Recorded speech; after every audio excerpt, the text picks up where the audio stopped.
Hello, everyone. You may notice that there's only one person on the video today. It's actually two of us. Sam and I are both in the same room this week for the first time in a while. Hello. Yeah. This is strange. This is very strange. Yeah, we're kind of clustered around his microphone. You'll have to forgive us if the sound quality is a bit shit. Yeah, it's a pretty ghetto setup, to be honest. You're sat on a dining table chair. It's not professional in the slightest. But, here we go. Hello to got Oliver fucking telling me something in German. Thanks. I don't speak German, but thank you very much. And then AI Shiatori says the British Space Empire novels by Toby Frost should be the end goal of our galactic empire. 100% true. I haven't a clue what they are. Yeah, I read them, I want to say a few years ago. They're quite easy reading and quite a good sort of, I guess, kind of Jeeves and Wooster kind of humour. Perfect for my northern brain. Yeah, your northern brain can probably just about handle it. So as we can see from the screen, this week we're going to be talking about the future of infantry combat, which I know we promised a great and powerful future. This is probably going to be focusing on the powerful rather than the great, because it's not especially white pilling, I suppose. Well, it depends on which side of the argument you're on. if you are on the side of the infantry, then perhaps you'll be doing all right. If you're one of the infantry, yeah. if you're on the side fighting them, then maybe you'll be doing a bit worse. Yeah, no, I certainly wouldn't want to be one of them. The sort of the shit that I've been looking at. Jesus. It'd be cool, but your life expectancy might not be that long. Yeah, no, you may spend most of your days after it as either a fine mist or a paste on a wall. So yeah, we can just transplant your brain into Robocop. Just as good, really, isn't it? But yeah, I guess this is kind of semi-inspired by Starship Troopers. I mean, it's something that we were talking about, and it's something that's been discussed quite a lot, kind of by other people, kind of sort of tangentially to this channel. Not by me. I've still never watched it nor read it, so I recommend the movie, which is what this meme's from. Would you like to know more? As kind of a meme from the film, like as the film goes along, they have these sort of I guess propaganda reels from the Terran Federation, where they talk about sort of life in the army or in the mobile infantry, and at the end they always say, "Would you like to know more? Join the mobile infantry." Right. JD says the infantry will probably always be a feature of any military, at least in some capacity. They're vital in holding territory. Yeah, I mean, nuking stuff from orbit is pretty cool. Not very good defensive tool. No, and yeah, like you don't always want to wipe something off the map. Yeah, you can't really danger close. Several 100-ton iron nail. Yeah, or equivalent, I guess. I mean, I guess at the moment we've kind of moved away from great big set piece battles with giant formations of infantry. We've gone, I guess, closer and closer to dedicating as much resources to single infantry men as possible. Yep. So we've basically gone for a very specialized, very individual soldier. I don't know what the word is. Like you prioritize the power of the individual soldier as much as possible. Rugged individuals for a soldier. Well, I mean, there's still a very, very high level of coordination and teamwork, but it's not like you're fielding 100,000 men on one field anymore. Yeah, just sort of throwing in. Here's your sharp stick. The value of every soldier is significantly higher than it used to be. Yeah. It's not like World War I, you're charging at machine gun fire. When I blow my whistle. Yeah. I mean, it's time to throw away your life. The ending of all the people behind. Ending of Blackadder goes forth is one of the more brutal reminders of that. Yeah. We were also saying that kind of the birth of modern infantry stuff in like urban warfare. Probably, we reckon, started from the Battle of Stalingrad. Before that was kind of where. Well, you did, I guess. And I'd never really thought about it before, but that's what. Yeah, I mean, I was kind of thinking about that. I can't think of any times before Stalingrad where the city was sort of invaded and they continued to fight. It wasn't sort of like, well, they're here now. Well, exactly. Shit, I guess we've lost. I guess in ancient times, the battle was mainly to get into the city, rather than fight for control of the whole thing. Purpose of infantry is largely defensive. Their weaponry is for self-defense, left for offense. Well, yeah, I mean, if you want to just kill like an enemy in an area, then artillery or strategic bombing, or no, I guess tactical bombing, not strategic bombing, is what you want to go for. I guess where do we want to start then? I mean, we could sort of touch. I mean, we've almost already touched upon the sort of move away from like the ways wars have been fought throughout history. Sort of, it started off on large open fields, then later down the lines, it's gone towards trench warfare, and now it's sort of in the area of urban warfare more often than not. But sort of like looking forward to the next stage after that, which we sort of found interesting sort of research. Yeah, I mean, I guess thinking about the development in some ways kind of follows the balance between offensive and defensive capabilities. So, for example, the switch towards trench warfare was because defensive weapons became so much more powerful than offensive ones. So if you're an infantryman, just one guy with a rifle, and you're charging a concrete bunker with heavy machine guns on it, then you're not going to do as well as a bit difficult. An army with trebuchets sieging a castle, you know? Yeah. AI Shaitori says Roman military units are based on age and experience. Skirmishes were teens in the early 20 and heavy infantry were in the 30. Yeah, I mean, Romans are... I don't think they weren't the first professional army. Not that I can especially name one from before. Maybe Sparta, I guess. It was like before them. I guess they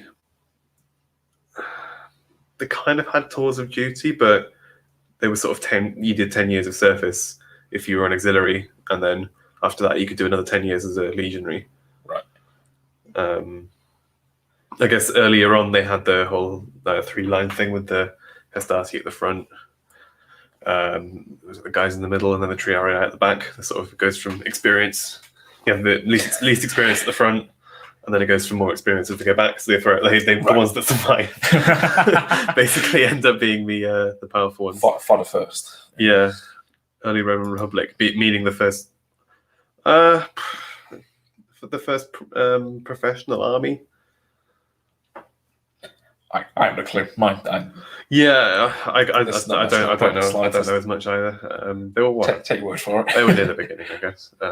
It's certainly interesting that from classical to, I guess, medieval times, battles actually got a lot less intense because you ended up with, in classical times, Romans, you had hundreds of thousands of men out there in wars. And then as we moved to medieval and feudal times, the number of people being fielded actually got less. Yeah, I guess that's the weaponry as well, isn't it? In terms of like a rifle can do far more than a sword. Not until we only have rifles for the last 200 years or so. So yeah. Powell wants space Nazis in power armor. Well, we'll get to that. Space redcoats. Come on, man. They've got to have enemies. I know. I know. Yeah, we need this. I guess there's no fun in war if there's nobody to use the weapons on. We need the space Wehrmacht. Yeah. I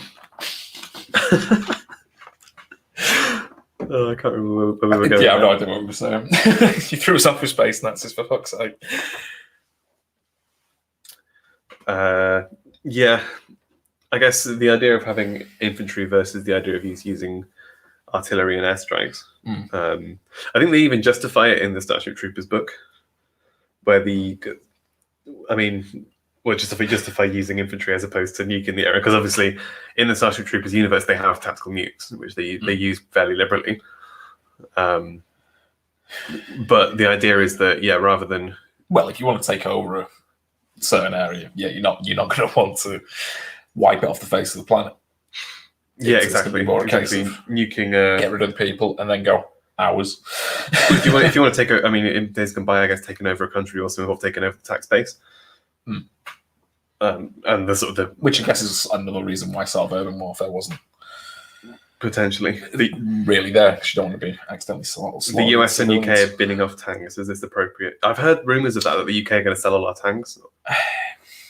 Well, I think to sort of like go on to what we were going to be talking about in terms of like urban warfare and sort of the next step. A lot of like the US military now are training to go towards subterranean warfare.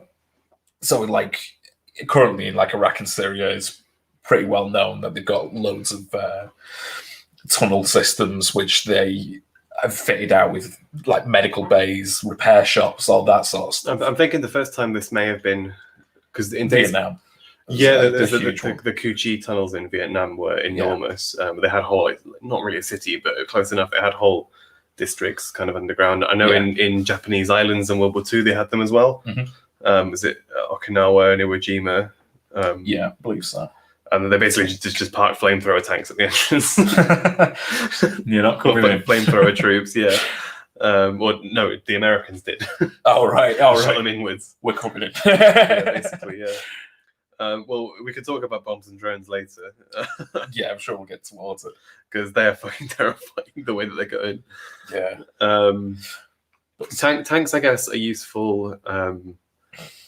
Because, I mean, you see the way the Israelis use them as basically as bulldozers in some respects, is that I guess they're impervious. You're not going to use small arms fire on them. I mean, initially they were used to get over trenches and past barbed wire in World War One. That was the sort of use case they had for them. Now, what purpose do they really serve? I guess. Well, it depends if you're doing asymmetric. If you're fighting somebody who has tanks, like if I don't know, fucking Saudi Arabia, I don't know, like Saudi Arabia versus Israel or something, like both sides have tanks. What technology do they have that's better? I guess. The UK military investing in jetpacks. Oh, we can talk about that. Please say that's a thing. I guess we'll go through a few other comments beforehand. Do I like Stellaris? I'm a big fan of Stellaris. I've got a few hundred hours in that game. It's a great game. Yeah.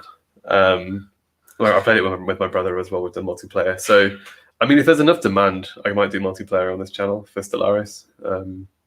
That's something I could look at in the future. Because, yeah, I'm a big fan of the game. I haven't played it in ages, though. Flamethrowers are, I believe, illegal in war now, and have been since World War II, I'm guessing. I don't know. I'm sure they used them in Vietnam. Oh, no, they did, didn't they? They torched villages in Vietnam with them. I guess napalm is basically a flamethrower bomb. Yeah. Well, because they're the napalm bombs from planes. Yeah.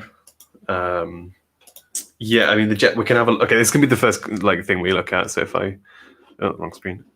You fool. Sorry. This setup, it's just... Okay. So this is cool because where's the mask on? This is cool because this is not just the UK military. This is a private company in the UK called Gravity Industries. Well, I can't spell, but this guy, Richard Browning, is a giga chad. I wonder if there's a video that I saw of him. So he works alongside the US Army. The US Army? Actually, it must be the American and British armies. I wonder if I can find the video of him on an aircraft carrier. Oh, yeah. Is this the one where you told me about before, where he flies past a lot of American tourists? Yeah, he buzzes a tourist boat. There we go. I mean, I'm probably not going to... Yeah, this one. I'm not going to have any sound on this. Jesus. No. Let me just turn the sound off on that. Go away. Go away. World of Warships, come on, man. A Googled aircraft carrier. I mean, look at this. So he's taken off from a British aircraft carrier, which is anchored outside. I think it's anchored outside off the coast of Washington. Here we go. Yeah, Britain's newest aircraft carrier. So you see he's got these jet engines attached to his arm, and he's got one on his back as well. So he has a sort of tripod of force that he floats around on. Look at this shit. Look how cool this is. It does fill me with hope. Yeah, look, he's literally... This guy he made it himself, like the initial prototype, like Iron Man. There is a sick part of me that does just sort of wish for a video where he just goes splat into the front of it.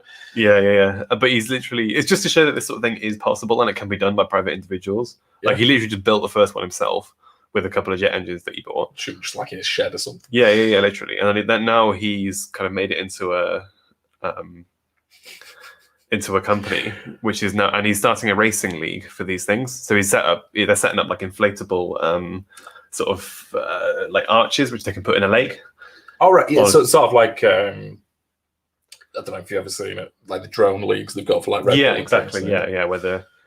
But obviously you've got to be mega rich to buy what costs like a. Or attach these to those Boston Dynamic robots that you were showing me before. Fuck that. Oh my god. Fuck it. Fuck infantry. We're having cyborgs. Just battle droids. Poor droids, yeah. Roger. Imagine them just flying in and just doing a front flip. Exactly, yeah. I mean, we have you heard about the Great British Empire? we have a British troop, a British guy. He must be ex-forces or something. Like, he wouldn't be wearing the uniform and the beret if he wasn't. This has been given honorary I don't know. Would he? I mean, is that the logo for his company actually on his arm? I assume so. I mean, I doubt. I don't know. I don't know wearing the beret if he's not actually a serving member. Would he do that? I probably wouldn't do it on the ship.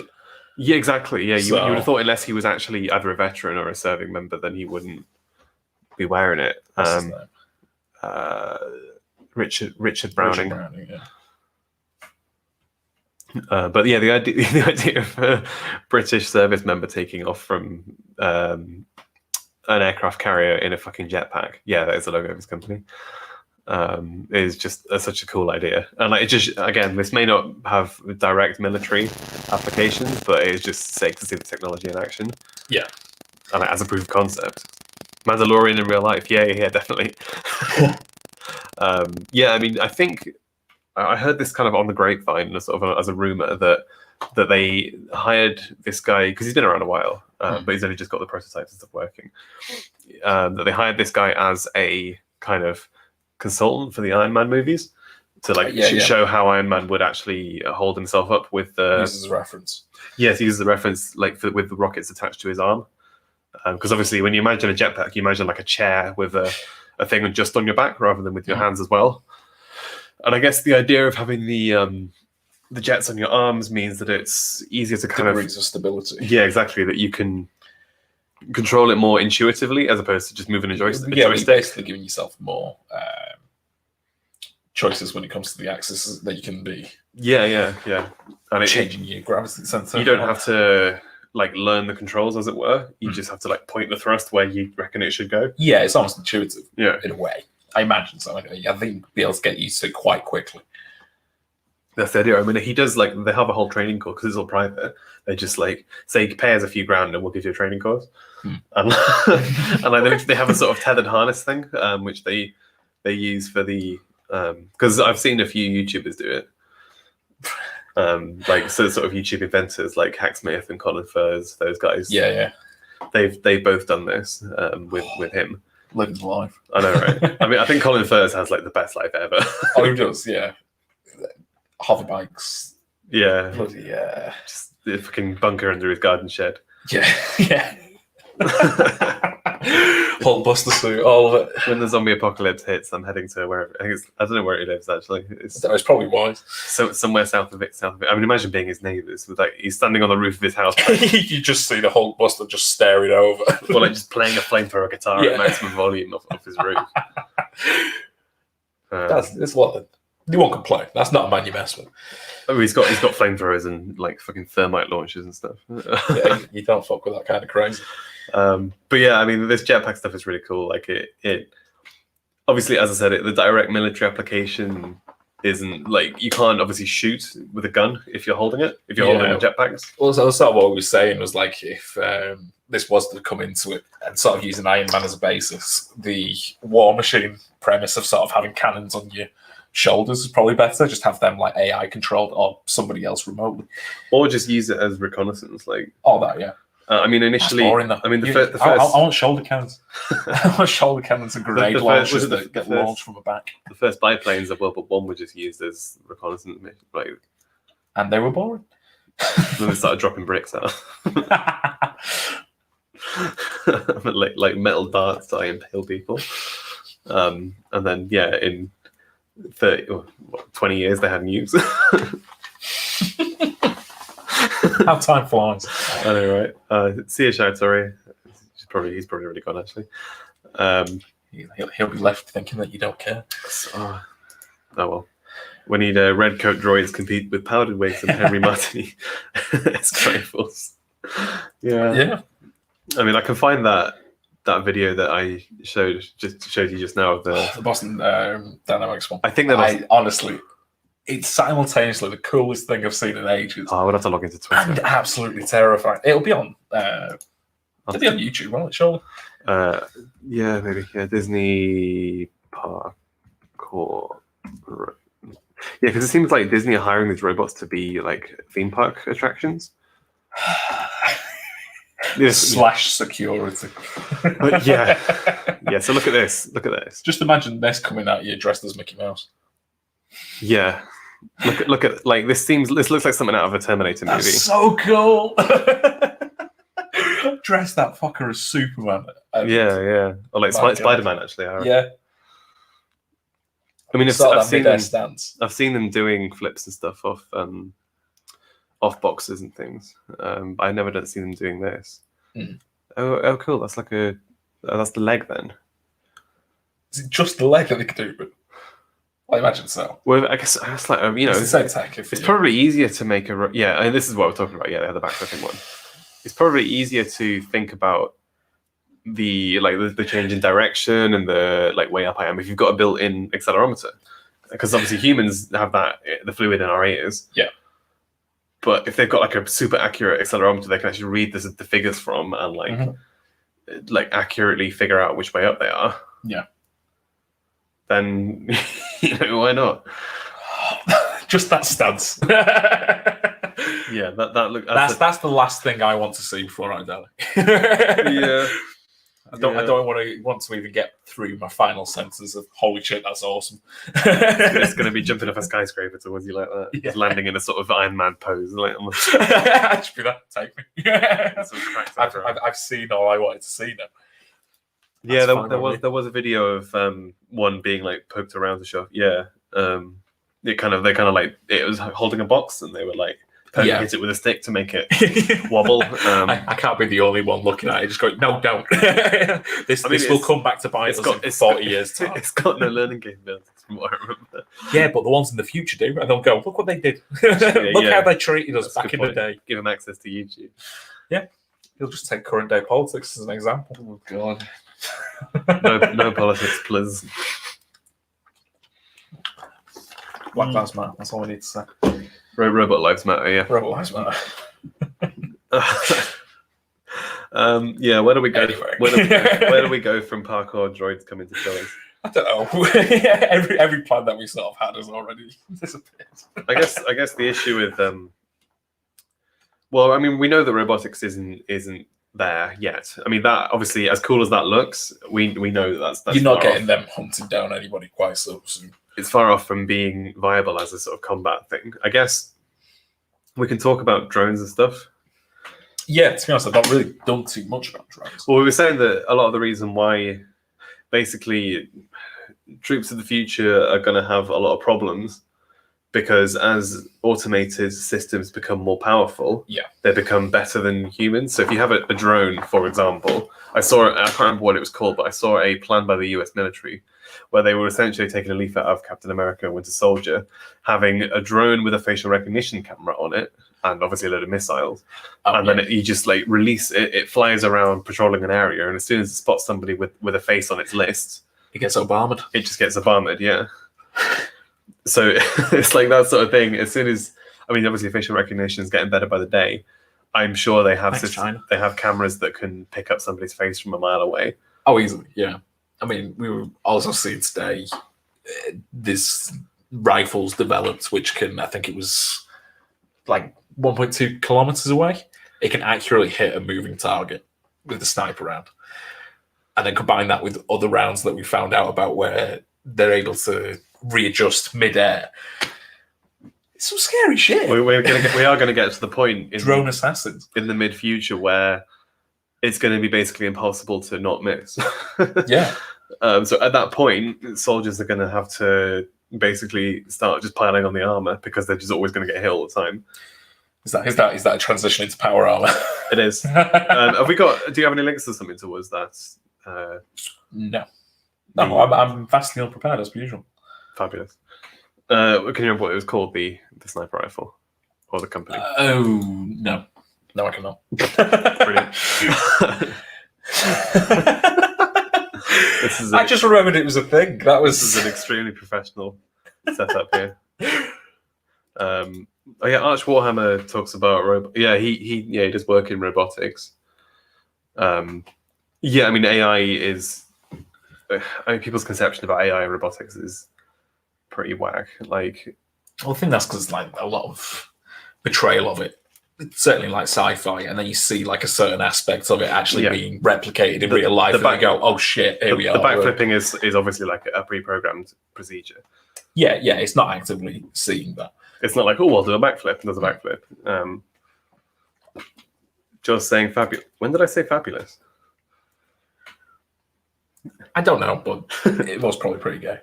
Fabulous. Fandabby Dorsey. Sorry, it's just my beautiful Midlands accent that just makes me sound gay, apparently. Midlands. I've never heard of this place. Stop denying my lived experience. We are real and we are valid. Yep. The Midlands is we're real and valid. We want you to accept us for what we are. Disgusting. I mean, yeah, my IRL job's to do with automation. I've done a bit of AI stuff within that. Software engineer. Shut up. Yeah, it's not smart at all. AI is very, a lot of it is just glorified statistics. I mean, we could probably do a whole episode of this streams on. I think probably will. It probably will do a whole.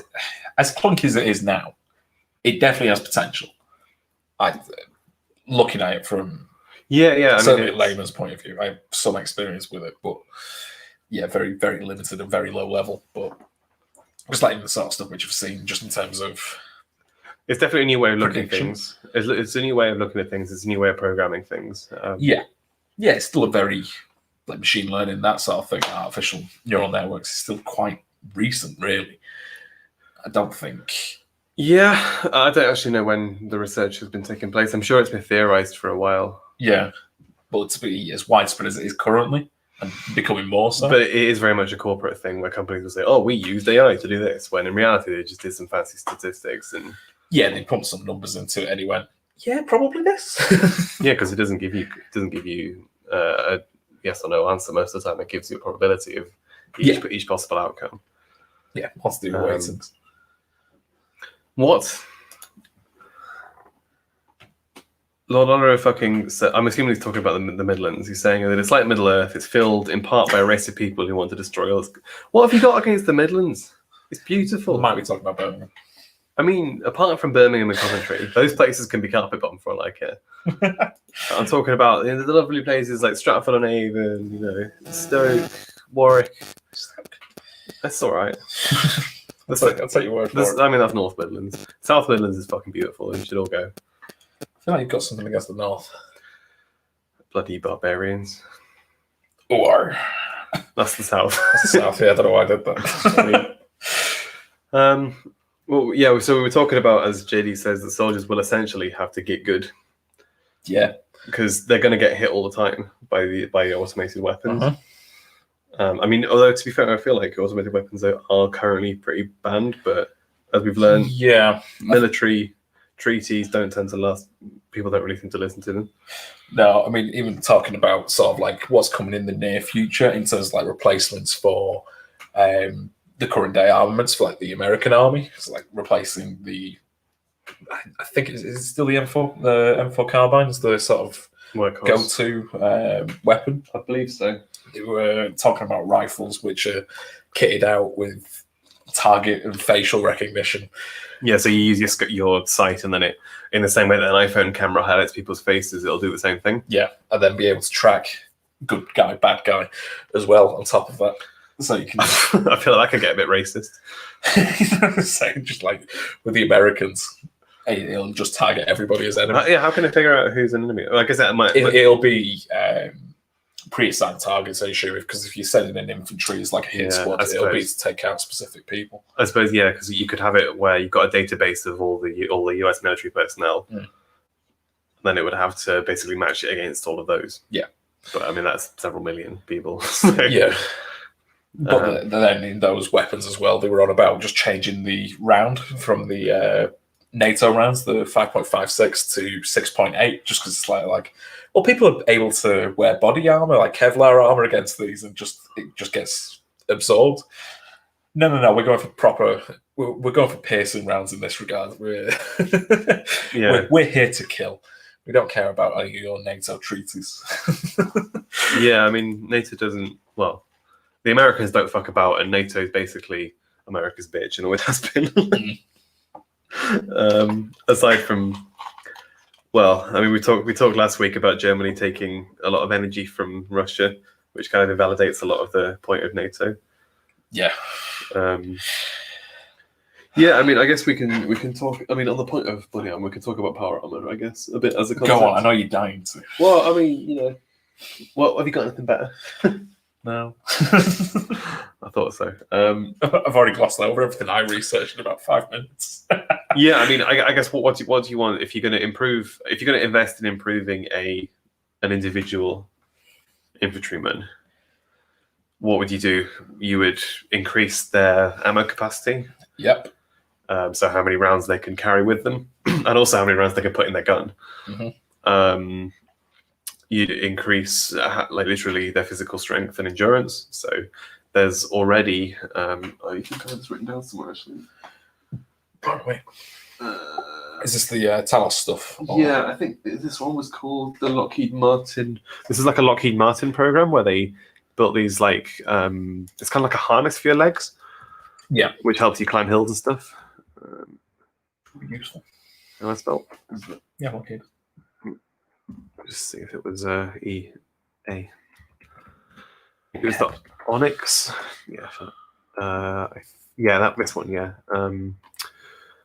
This one. Exoskeleton Technologies. Yeah, this is quite cool because it's quite a sort of subtle thing in that it's meant to basically, so you can see here, you've got these pads strapped to your legs, and they're linked to a servo here, mm-hmm. and I think it's harnessed around. Yes, it's harnessed around your waist as well. Yeah. So it's basically gonna double your deadlift max. Yeah, I guess. Yeah. See, that's what I'm looking forward to with seeing all this sort of stuff. It's like when it becomes more and more commercially available. You see, like Eddie Hall giving him. Yeah, just looking at Thor, just going, "Oh, you managed to just over half a ton. Just like deadlift. How about 5?" Yeah. And just imagine like the marathons being run in 20 minutes. And they're finished. Yeah, I don't know whether this would actually help with your running speed. Because I honestly don't know the biomechanics behind it. I imagine in some way to sort of increase the impact that you're pushing off on and decreasing the. Because this is to do with supporting your like legs and I guess waist and lower back. Strap a few pneumatic pistons to it and fine. Yeah, so this is the kind of idea that you basically. I think there was a video of it. Yeah, so he's going up hills and things that it helps with that, and dragging material, carrying material around, because I guess soldiers obviously are fighting all the time. They often have to be carrying heavy loads and things. I wonder how I guess if you like the sort of memes about soldiers walking, like having to do runs with massive amounts of kit on their back. Yeah. Like if you could carry 10 kilos more kit per soldier, how much would that help? Yeah. For the same amount of time. Mm-hmm. I don't know how much this costs, but it's the sort of thing that you can. This sort of thing is definitely very much like real and will be used in the future, like in the very near future. I mean, especially as Lockheed Martin are building it, and they have a whole exoskeleton technology as division. Why? I picked the wrong career. This is what's going to happen throughout each week of this. I'm just going to go, why am I doing this? I'm trained as an engineer. 4 years of engineering. 6 years of engineering. This is the sort of thing that reading about it kind of got me into doing physics as a degree. It's similar stuff to when I was in college. Just like, it'd be really cool to build all this stuff, and what am I doing now? I mean, you work in a nuclear power plant. Yeah, but all I write about is how to get around regulations. Like that. Yeah. Bloody dull. It's more reason I don't work in anything to do with physics. So.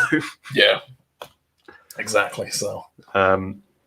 Yeah, I mean, JD's talking about incentives. There are incentives. Yeah, I mean, you could have something like like sort of link it back to the Boston Dynamics stuff. Have one of the spot robots just as a carrier. I think they Donkey are for it. doing that. I think they are actually having them as like pack animals. To be honest, actually, I think I may have seen something. I think the RAF may be doing something like that. I imagine that. I swear I saw something which Might be the American Air Force, sorry, but an Air Force of some sort. I've heard. Yeah, I mean, using the spot as a pack animal. Yeah, definitely. Like you have a whole chain of them going off.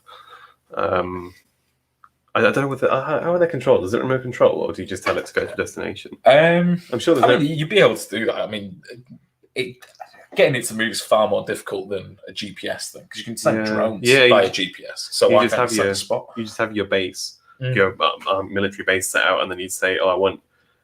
Like I select a location. Say if I have a spot, I put loads of shit on it, and I say I want to go to barracks 6, and then you press go, and it goes. And obviously, if there's people in the way, it can have sensors to move. Or even get some of the active camouflage stuff. I haven't actually looked into it. Oh, attach that to those bag flipping robots. That would be even cooler. Invisible parkour robots. Yeah. I mean, what's the point of invisible parkour robots? Because it looks sick when they backflip to come and kill you, and then just appear. Yeah. All you see first is the crater, and then all of a sudden they materialize in front of you. It's getting more and more Terminator. I know, what I can't fucking wait. Just tag along robots and human infantry squads. I mean, that's actually interesting because I was looking into. I guess the main problem with scaling up this sort of technology, as in having like a full power armor suit, is the power supply. Because it needs so much power to obviously a servo depending on what activities it's carrying out. I mean a servo adding a certain amount of lifting capacity to your body is going to obviously require a certain amount of energy for what it gives. I imagine you'd be able to reinforce a lot of that with mechanical potentially. I mean, we can have a look at the Hacksmith springs, the Hacksmith's exoskeleton. There's some of those videos are quite cool that he did. But I mean, what you could do is if you're going into battle, you would. So I guess the tactics behind using an armored individual with this sort of exoskeleton would be in like a breaching maneuver. Mm-hmm. So the guy who's doing the breaching, so the guy with the exoskeleton, basically, whether with a charge or shotgun or whatever, opens the door, goes in, basically acts as a tank, while the others kind of maintain him. Mm-hmm. So in the same way that a tank has a support crew, like a Formula One team, basically, they could carry, like, you could have these spot dogs carrying ammunition. They could carry extra batteries for his suit. As I said, if power is an issue, why not just carry extra power with you? Obviously, every kilogram added is a kilogram you got to carry with you when you're fighting. Yes. Which, a kilogram of battery could be a kilogram of bullets. Like there's an opportunity trade-offs there. Yeah. Depends on the mission. True, yeah. Or even different types of munitions as well. Have the selection there. Armor piercing, explosive. Yeah. Whatever you need for the current situation. But war became less fun after the invention of trench warfare. I agree. It's not exciting anymore. I don't know. I'm more of a fan of Roman warfare. I guess that's kind of if we're gonna go pre-modern. I'd say, or modern or pre-modern. I'd say classical is probably my favorite. Hoplites and legionaries, just butt fucking tribesmen. If you're into that. Yep. What was I going to say? Yeah, I'm looking forward to the swarms of drones and massive tank men wandering around underground. Yeah, I mean, if you're going to start, giving fucking powered exoskeletons to your troops, I guess you've got to kind of weigh up the. So I guess as a pure numbers game, if you have one guy in a power armored suit that requires 3 guys to build and maintain 3 military men, actively to build and maintain it, is that one guy in the suit worth 4 or more men in combat? So would you actually be better getting the guys that would be building and maintaining the exoskeleton, actually just get them into combat with him? Could they do more damage? Yeah, that's the question that needs to be answered. Like, what's the cost benefit, I guess? Because as I said, you would need guys following him around, helping him in the same way that a tank needs to be maintained. Yep, can't just be a one-man soldier per se. I mean, we'll be able to some degree, but to have maximum efficiency, you got to think about the Presumably after squad around it. after each engagement, they'll need to be reloaded. They'll need holes patched up. You know. Yeah. I guess we were talking about the sort of tactics that you were saying about, like, in the fact that I guess further on in the future we would have to focus on more tunnel warfare. Yeah, because one of the fears of like the US Army at the minute is because of like the availability of drones and the dangers of like urban warfare. A lot of countries, Russia, Iran, North Korea, China, have all got these. Apparently, you've got these massive underground tunnel networks, something like large cities like Beijing, Moscow, St. Petersburg. I know Moscow has their subway, don't they? Yeah, Pyongyang. All of those have robots with muskets. I wish. Could have a hell of recreations. Yeah, Napoleonic Wars. Yeah. Imagine how efficient they'd be with the reloading as well. Oh, beautiful. yeah, as we say, it's like things are being driven further and further underground, which is just an entirely different kind of warfare. Because, I mean, you've got so many different issues. Like, modern day warfare is very heavily built around how you communicate between your teams and radio communications and the like. Underground, unless you've got a wired connection, No signal. You've got no signal. So you're basically in there, in the pitch black. Bear in mind, current day, although the vast majority is starting to move away from this, but the vast majority of night vision goggles, you need some sort of light to be able to use. Yeah, they need to have like at least some level of. Yeah, and then it just increases the what is it, the alpha in it? Something like that. I'm not sure. I mean, I guess the first thing that you do if a group of guys breaks into your tunnel network is turn the lights off. Yeah, because I mean, well, if you can't see, how are you going to shoot? Exactly. So, yeah, there's just going to be far more focus on these sorts of technologies being developed. Again, the weapons that you're using is going to move towards closer range, shotguns, submachine guns, those sorts of things, more personalized close quarters combat. And yeah, as JD's saying, subterranean combat is really awful, and because like the conditions that you're in, it's supposed to be absolutely dreadful on soldiers' mindsets.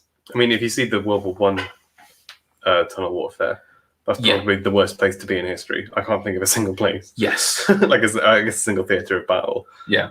Like having to dig underneath the enemy lines and then you can hear them counter digging towards you. Yes, you never know when you're going to accidentally stumble across and then obviously as soon as you stumble across them, you've got to kill each other with shovels. Yeah. You've got a pistol with a couple of rounds in. And as soon as you get to the end, you've got to plant like enough explosive to take out a small hill. Yeah. Like yeah, more power to those people, because I certainly would not have the balls to do that. That is a terrifying prospect. Bayonets were already a viable weapon. The British Army still use bayonets. Yeah. Well, that's some of the things that we were trying to look at. It's like, could it be possible that melee combat is going to start coming back? Hear me out. In some degree. Hear me out. I'm just going to let him rant about this. Chain swords. I'll go for a piss. Chain swords. Go on. Yeah, I was kind of memeing earlier that I reckon if you had a guy in a sort of exoskeleton, not obviously around the legs, but also around the upper body and the arms, he would be strong enough to hold the chainsword and use it properly. And you know, if you're underground, if you're fighting close quarters, why not? Especially if your opponent has an armored exoskeleton on them. Like the way you break through that sort of armor is not by like a one hit with a blunt instrument. You're gonna actually saw through it. No, I want like something like Galvanuckles from Call of Duty Zombies, like reinforced knuckle dusters. I want to see people getting caved in. Single punch, and you just see them fly across the room, and they've just got some sort of crater in the chest. That's what I want to see. That's far cooler to me than chainsaws. Space Marines are realistic, guys. One day they will be. I mean, to think about it, like, I mean, in all seriousness, if you have, there is some like psychic warfare stuff with 40k universe, I think, isn't it? I mean, that's my limited knowledge. That's a bit out there, yeah. For realistic stuff. I mean, if you have somebody who's got a super strong exoskeleton on, obviously they're carrying a lot of kit and shit with them. They're carrying maybe a big gun, but if they have a large gun and the opponent also has a large gun but not a powerful exoskeleton, at what range is the guy who's stronger going to be better at? There's like a higher ratio of how powerful he is to the other person. It's going to be at a very close range where he can hit them with his extra strength. Yeah. So at that point, what matters is like how close you are and how strong you are. So a large melee weapon would actually make more sense. Yeah. Our spear's going to make a comeback, which is back to like caveman warfare in power armor.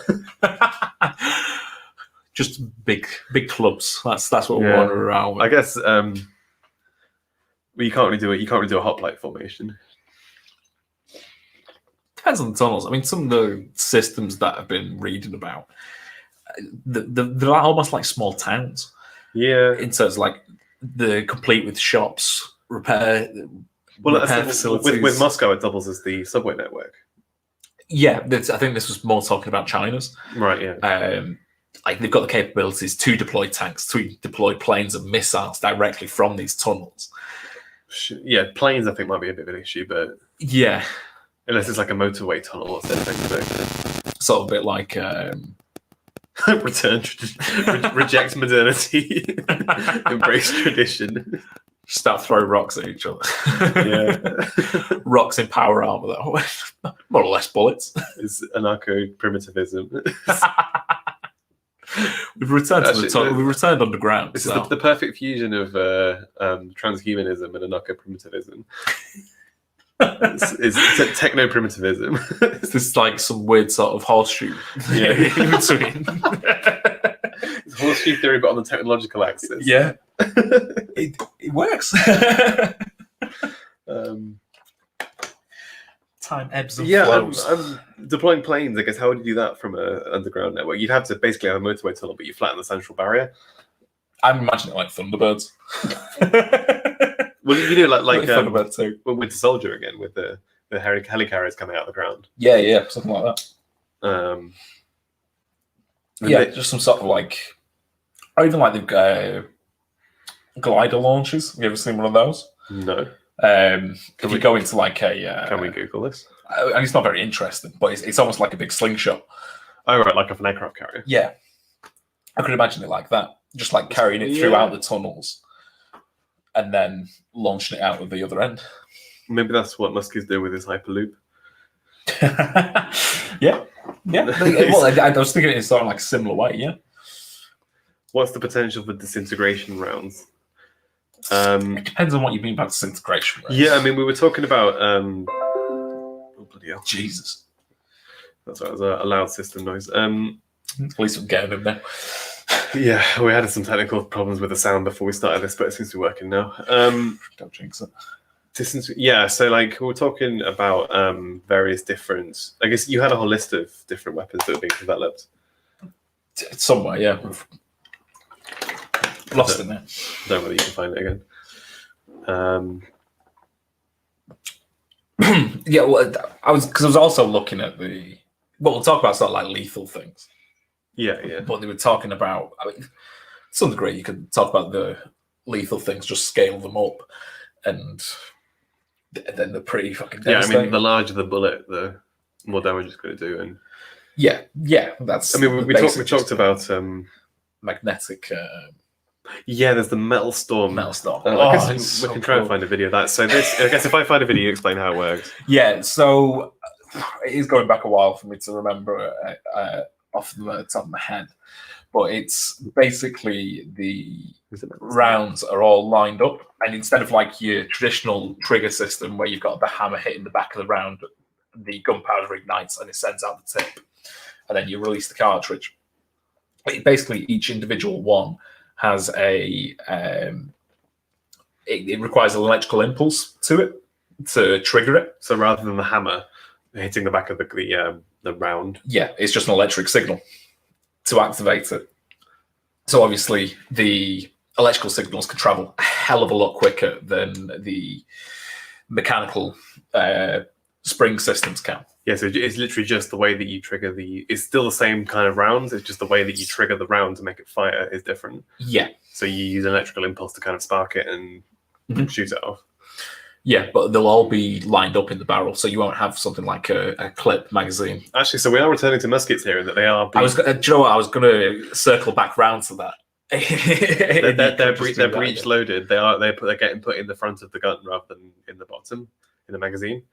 Yeah, but this is you can fire them so.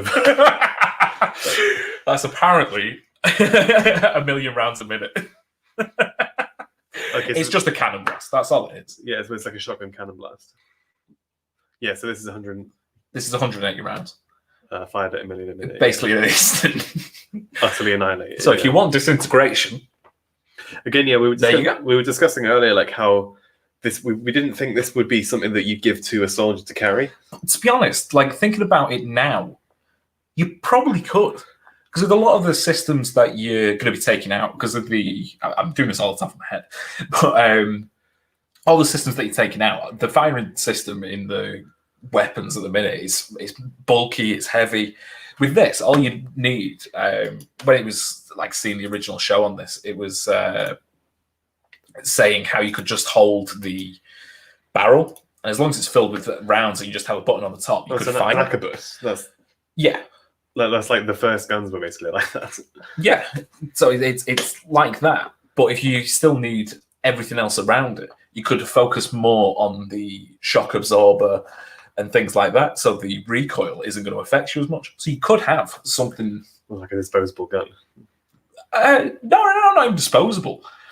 But have something which can fire with more force, because you're not going to be taking up as much.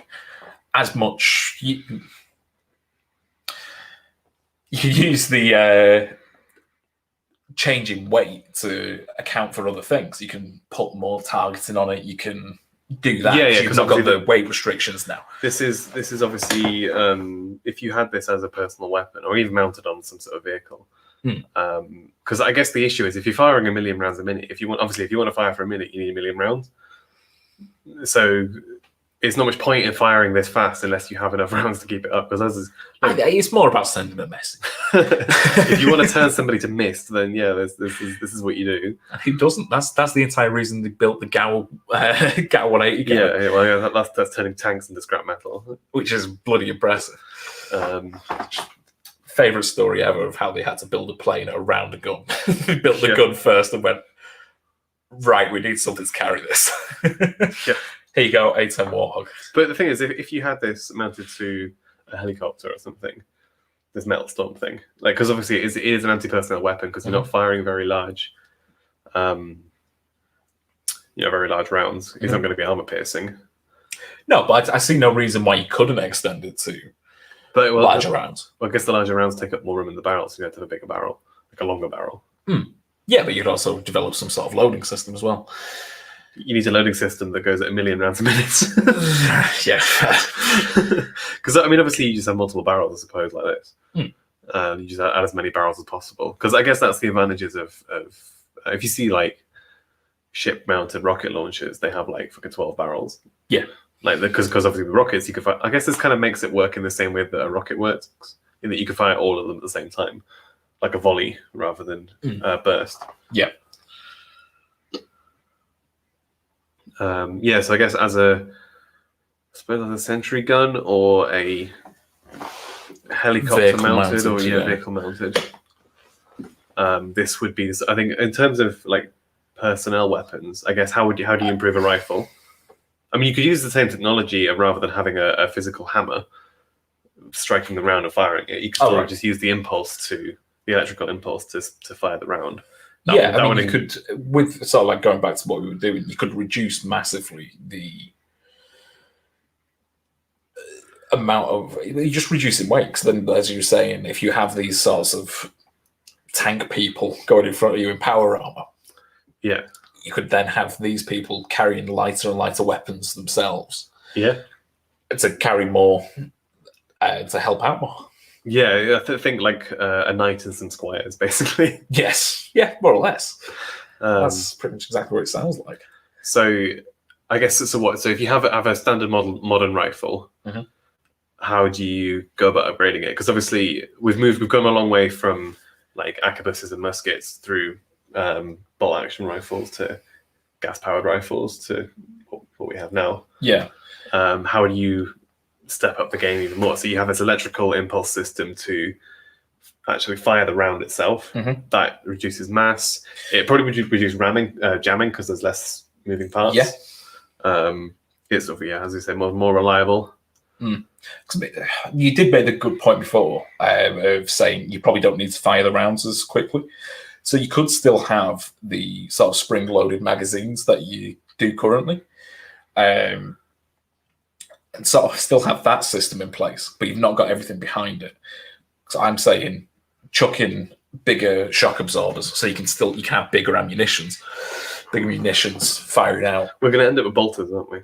Yes. And I don't see how that's a bad thing for us. yeah, not for the being on the other end. I guess I'm gonna say no. Well, I guess if you have a magnetically, you wouldn't need, obviously, if you had a rocket powered round, you wouldn't need the. Well, you could have it magnetically propelled as well, so going. Yes, but it wouldn't be. Yeah, a lot more power for that. It wouldn't be fired from the impulse of just a little spark. You'd have to have a full rail gun, I guess, or coil gun or whatever. Which have been made. Yeah, they're not really infantry weapons though. They're more like ship-mounted battle cannons. They look sick. Yeah, we can't. I guess they're not really relevant to what we're talking about. No. I mean, it's not like us to go on tangents, but we won't with this one. We'll stay. that's a different episode entirely. That is some of the things that you see mounted to vehicles and the vehicles themselves. Yeah, I mean, I guess warfare obviously is a rather large topic in terms of what the future could hold. So we'll probably do multiple. Yeah, I can imagine at least doing just 4 or 5 of these. We'll do them. We'll space them out though. We'll talk about different things each week. Bolt actions are great guns. Yeah, they're just cool. Yeah, I guess they don't look as sort of mechanical and like. They're more, I guess, artistic and less functional looking. Yeah, because we sort of go into the conversation of like the break action, sort of like the shot, like double barrel break it off at the front, put around in hunting rifles. I just think it looks so cool. It's the action of it. And then you look at modern rifles, and they're just like tactical with like 4 grips and like attachments everywhere, laser sight, all sorts of random crap just attached to them everywhere. I mean, we're being surprisingly like gun nutty for British people. Not like normally, but it's like when you start looking at these sorts of things, they're like, oh god, this is so cool. God, it's almost like having superpowers in real life. It's just like that level of power extra over normal human. Can we? Yeah. We Americans may have their guns, but we have jetpacks. So who's really winning here? Well, is there a constitutional amendment for jetpack? Every American has a right to bear a jetpack. That's pretty sick, to be fair. I'm trying to militarize those. That's going to be. Do we have anything to say about field medicine? As Oliver was asking. I'll be honest. I was more concerned with the killing people rather than helping them out again. What I would say is actually kind of loops back to the Starship Troopers. Initially, there's an argument that people say about Starship Troopers in that the military training is really brutal, right? Because there's a scene where they're practicing throwing knives, which is a bit obviously strange. On the face of it. So there's the story basically goes, there's this guy who joins up, and he goes through this really brutal training regime with this like horrible instructor who like just shouts at them all. He's like a drill instructor, like a sort of stereotypical drill instructor. Yeah. There's a bit where, as I said, they're doing training with throwing knives, which doesn't really make much sense if they are obviously have guns. I'm thinking of the movie here. I can't remember whether this happens in the book or not. Right. Obviously, in the book they've got massive gorilla like power armor suits with nukes. So they're like, why are we doing throwing knife practice? Yeah, and then nuke tends to mean knife. Well, and then the instructor says, right, to the guy who asks, right, go stand over there. Right. Put your hand on the target. And he fucking chucks the knife through the guy's hand and like pins the guy's hand to the wall. And obviously he's screaming and he's like, fuck, like, what have you done? And then obviously people watching the movie go, that's a bit brutal. Like that, Bit harsh. yeah, this is obviously a horrible, brutal, authoritarian regime. Yeah. But then, like, they don't say that in later scenes the guy's there and he's doing the training and he's in combat and like he's fine. Yeah. So obviously the medical technology is Pretty good. pretty good. So what it does mean is you could have more brutal training regimes if you've got better technology. Yeah. The only issues that I guess you'd have is the mental aspect of it. True. I mean, there's also a thing that a lot of soldiers, I guess, isn't it true that a lot of the tactics is more down towards wounding soldiers than it is killing them, because then it takes men to come in and extract them. I'm not sure. So if you kill a soldier, he's down. There's nothing you can do. If you wound a soldier, that means his comrades have to come and help him, or will go and help him. Right. Okay. So they might uncover themselves, if that makes sense, and they'll use up more resources helping him than they are killing you. Right. Yeah. So that makes sense to me. That's an aspect that if you can very quickly patch somebody up with better medical technology, then you can kind of patch them up and then get back into the fight quickly. Yeah. Rather than having to worry about them. Sort of like Medigels and things like that. Yeah, there's sort big of like gaping wounds, right? Gel, expanding sealed. foam. Yeah. I did see a video on that a while ago. I say a while ago, like a few years ago. No idea whether it's sort of like a real thing or sort of like a meme going, this would be cool. You get glue on head wounds and stuff, but obviously that's the set and it takes a while. Yeah, this was like Medigel from like Mass Effect or something like that. That's what they were going for. And he'd like cut a piece of pork or something and it bleeding and then put this gel in. And the bleeding stopped. Video game style instant health recovery. Yeah. I guess there's combat drugs. I mean, I think actually Starship Troopers, again, they are juiced up, I think. I think they have combat drugs from what I remember in the book anyway, not the movie. Well, I mean, you were telling me before about the Nazis being methed up. Yeah, well, the Wehrmacht, the sort of regular German army. Yeah, I mean, a lot of the blitzkrieging through France was basically fueled on meth. It wasn't our fault. We were off our tits. Well, it's like if you're told to charge and your morale is low, then your attack's going to get fucked. Yeah. But if your soldiers are all messed up and even if they've been marching for days and they've been fighting for days, like you asked a squaddy that and he said it was partial propaganda. What's that? The meth.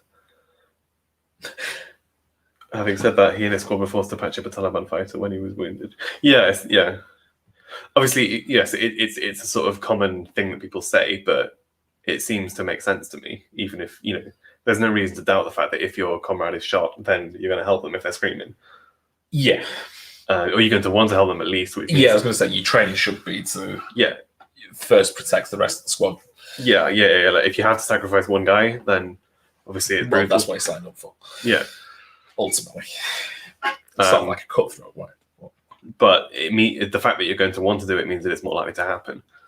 Yeah, it's an added aspect which you've got to take into consideration. As opposed to just blowing the head off, then they're gone, so they're gonna. Well, yeah, shit. Yeah. there ain't no patching that up.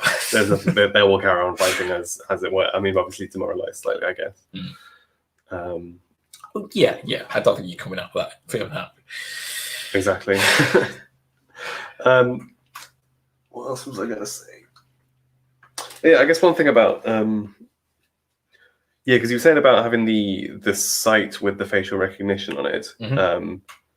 That could be quite cool. I'm trying to think of ways you'd upgrade the standard gun. Yeah, standard rifle. They'll sort of go off on that one again.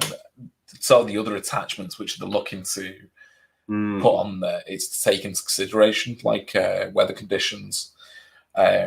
It's basically what they want to do is just add more information to it, and then you're going to have little systems on it to help you aim and aim assist, that sort of thing. Is what they're going for. It's more like intelligence, I guess. Yeah. It's a race for information more than anything else. Because then, if it's got the aim, it's going to be like aimbot in real life eventually.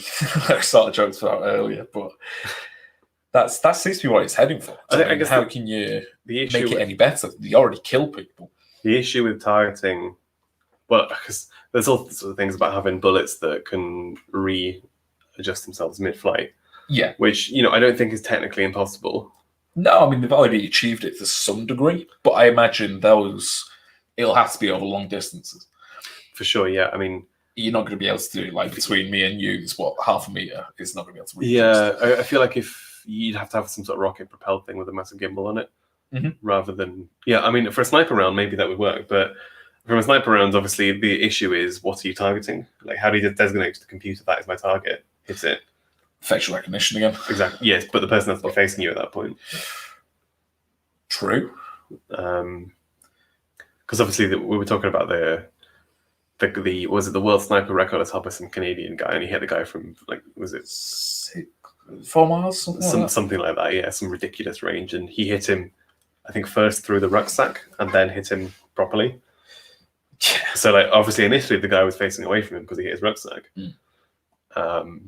So I guess that only helps if you're in direct combat with somebody facing you rather than a sniper, which obviously that's not necessarily going to be happening. I don't know. I'm not the engineer who works on it, I must admit. Yeah, I mean, it's a really cool concept. Like the idea, again, like an iPhone camera. I guess you could sort of tag in a way. Well, if you can find some way to compare it to all the faces that are known.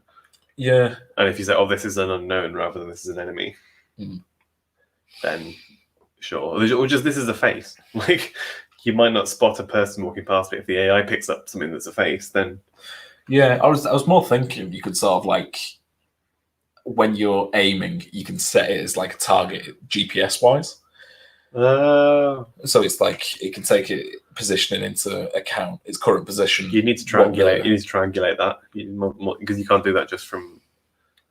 I guess maybe the rangefinder or something. I guess if you have like a laser sight, then you could laser it and see how far away it is. Yeah, I don't know about those technologies, but yeah, I think because there was the two separate things. There was the rounds which can readjust midair, and then there was the sniper which could automatically track. Yeah, so I guess it'd sort of be getting that system combined together. Yeah, so if you had, God, yeah, that like I get what is it? Is it called 4? Where the sniper mission? Yeah, so you end up with a sniper on a tripod in a building. Yeah, that one. So I guess it's that idea, but you have a sniper on a tripod which has like 3 degrees of freedom in terms of how it moves. How it rotates, and then it can basically pick a target. I guess you designate it from some remote control. Yeah.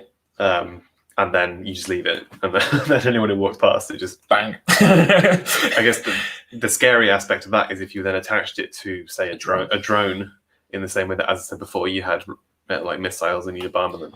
Yeah, because I mean, currently the range on that is around 1,300 meters, just under. For the sniper. For the sniper. So you'd have to have a quite a low flying drone then, I guess. Yes, is the only issue with it. So you can set it outside of the village. But, I mean, how many drones get shot down? I honestly don't know. Not even. It's like you can hit a helicopter with an RPG or something because it's not. Yeah, but I also don't know how many drones fly that low. True. I mean, we could look it up actually. Like Reaper drone. Yeah, I mean Reaper drones, they're nowhere near this. Yeah, they're a couple of miles up at least. What other types are there?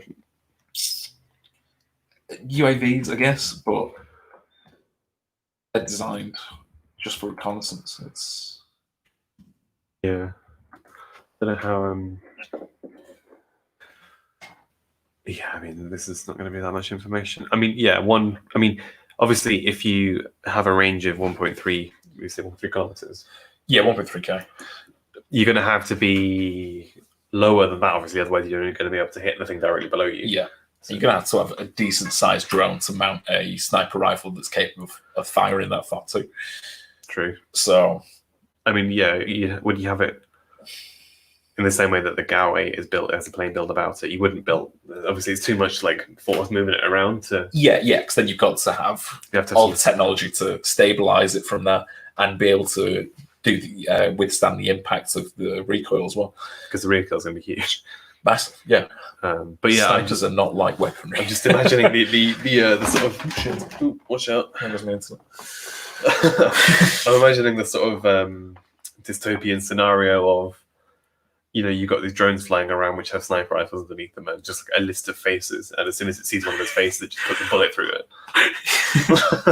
All you just see from Mission Command is just crosses just going through them. Yeah, exactly. Yeah, you just set off your drone and just leave it, and just off you go, fire and forget. Yeah, and it just takes out all of its targets as soon as it gets seen by the drone. Oh, that's as cool as all this is. That's terrifying. Yeah, that's assuming it is on your side. Yep. If you see any of this on the other side, you're fucked. Yeah.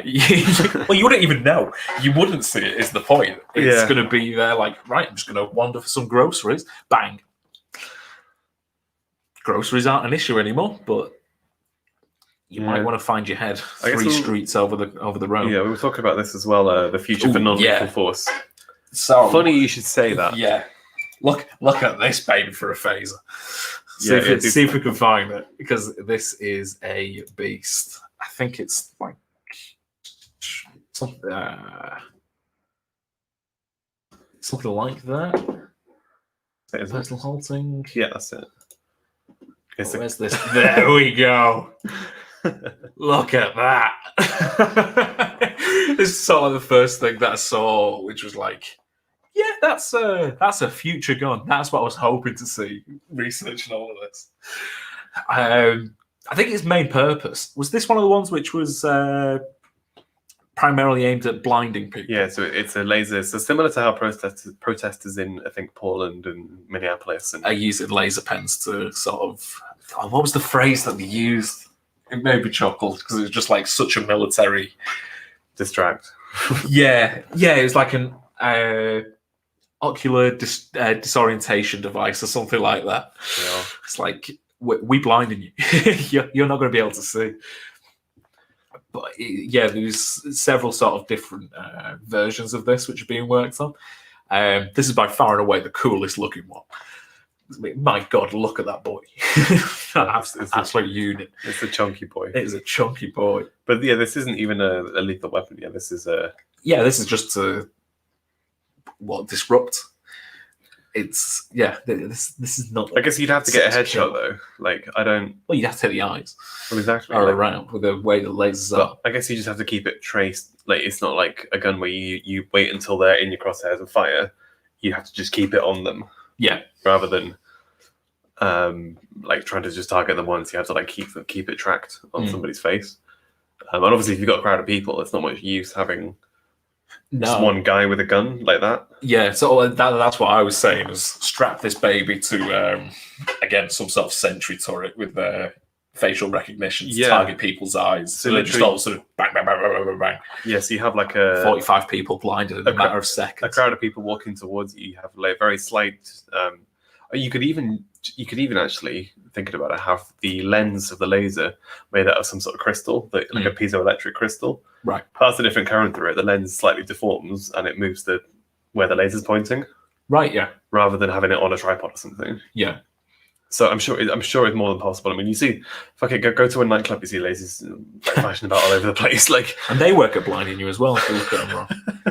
So I ended up with something. No, you come out and your eyes are bleeding. Yeah. Crowd control. Some crowd control weapons are fucking horrible. Yeah, I mean, what was there were a few crowd control weapons which we were looking at. I'm trying to think now. There was the one that like is like a microwave emitter. Oh, that basically, it makes it feel like your skin's boiling off, rather than like. But obviously, it leaves non-lethal. It leaves no lasting damage. Yeah, but it sort of just messes with your nerve endings, like on the end of your skin. Apparently, it just makes you feel like you're on fire. But apparently, no lasting effects. Yeah, so we're going to deploy this to Portland, yeah. No comment. But that sort of thing works. And sort of along the similar vein, you've got sound wave emitters, which are like very focused in a similar way, but you can just sort of send it down a stream for like 300 meters of like focused sound. So it's not going to spread. Yeah, like a laser, but for sound. Yeah. And it's just going to deafen anybody within that range. So it's like they're going to disperse if you fire that right down the middle of a riot, split them into two. Yeah, Yeah, I mean, there's all sorts of horrendous dystopian technologies for this sort of thing. So cool. It's cool, but Again, as long as you're not. I don't really trust Boris Johnson with any of them, to be honest. No. Because I mean, there's a lot of them which are sort of like arrays of things to places like crowd barriers to prevent you getting any further. We'll gloss over that last comment. So a couple of them. One was basically a bay of tasers, and you can daisy chain them. It's like a taser shotgun. Yeah, but you could have hundreds just lined up across the street, and then as soon as people come across, hit fire. Anybody within a 25-meter radius in front of them gets tasered. They're getting tasered. Yeah, it's like a so that's the entire front line. Yeah, and then you could just lower those, get the next set up, next lot are gone. Just keep doing that. Or the something which is actually in force now in embassies. I've heard it's been used, where it's almost like a claymore mine, but instead of shrapnel or whatever gets fired out of a claymore, I'm not entirely sure. Like ball bearings. Like ball bearings. It's rubber bearings instead. And it'll just pelt anybody that's within the blast radius. It's like deterrent. It's like rubber bullets are now, but obviously rubber bullets are horrendous, yeah. Oh yeah, would never want to get hit by one, but it's a good non-lethal way. Yeah, they might get maimed, lose an eye or two, but if you're attacking a building. We see that happening anyway in Paris, in China, and yeah. It happens in these sort of riot control maneuvers, I suppose. Yeah. See if there's any more non-lethal ones that I'm forgetting. Mini explosive, taser arrays. I think the laser one, especially, if you had it, as you say, if you had it hooked up to some sort of facial recognition thing, it could I'm sure it can change target in a fraction of a second. Yeah. And just get everyone. Yeah. Or you could just turn up the power of the lasers. Just melt through the head. Melt through the head? Yeah, why not? I don't know whether we've got lasers that part. No. I mean, got that one we talked about last week, but that might be a little... That doesn't... A little overkill. Induce nuclear fusion and whatever it is. Yeah. That's more futuristic. That was what I was hoping to start reading about. Is fusion rounds. Yeah. Yeah, we just got this big sentry gun that's just going to create suns in people's heads. That's one hell of a way to go. That's your disintegration rate. But you could do permanent damage with it at least. Yeah. I'm 99% sure it goes against most international law in terms of weaponry. Yeah. To blind people permanently. As an international... I'm pretty sure lasers are against the law as well. International, No, they've got lasers mounted on... America has a destroyer with lasers that can shoot down drones. Yeah, but drones are different to personnel. I always think as an anti-personnel thing. Yeah. I don't know. That's not something I've looked into. It's not something I've looked into, but I vaguely remember reading something about it a while back. I mean, that's something we're just going to sort of halt this as well, is the legality of a lot of it. Well, I mean, in terms of how far the international community is going to be allowed to go. But I mean, America, Russia, and China aren't going to give a shit. Oh no! I mean, if they do go ahead with it and the others don't, it's going to be like, let's be honest. Well, how are you going to stop us? Yeah, I mean that's part of the reason why the Space Force has become a thing. Is that Russia and China are going to do it. So if America doesn't, they're going to be way behind. Yeah, it's like we want to be first. It'll be way ahead of these. Well, it's like, I guess, if in World War One you didn't develop planes for some reason. You just decided, my troops have the high ground on a hill. I don't need planes.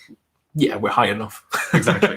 Whereas that's the same argument. Basically, air superiority. With the Space Force is if you have air superiority, right? Well, where's next? Space superiority. Yeah, and what if you got somebody above that? I don't think it would be possible to have an earthquake machine. There were experiments with it. I don't think I don't think it ever worked. The calculations were, I think, if you had to explode a nuke really far down in the Earth's crust to get anything, even then it wouldn't do very much. Yeah, and we can't. It's really hard. At that point, if you're doing that, just come a little higher and blow it up so you sort of see the Yeah, I mean, you may as well just nuke it. It go up and then come back down. I mean, you may as well just nuke the area. Like, there's no, Yeah. there's no advantage, I guess, to causing an earthquake that you couldn't do with a nuke. Yeah, that's true. Unless you want to destabilize a fucking continent, like it could be covert, I guess. It's well, quite an overt you move. did the same with a nuke as well, like. Yeah, but if you could make it look like a real earthquake, say. Yeah. That is going full dystopian. As in, like, I mean, even if you China just gets sick of one city shit and just goes, that's going to disappear. But it'd look bad if we nuked it from orbit. If you definitely, I mean, even if you put a nuke in a natural disaster in the sea, you wouldn't even get tidal waves really at the same level as tsunamis. Like, no, the Earth is so much more powerful than what we can do to it.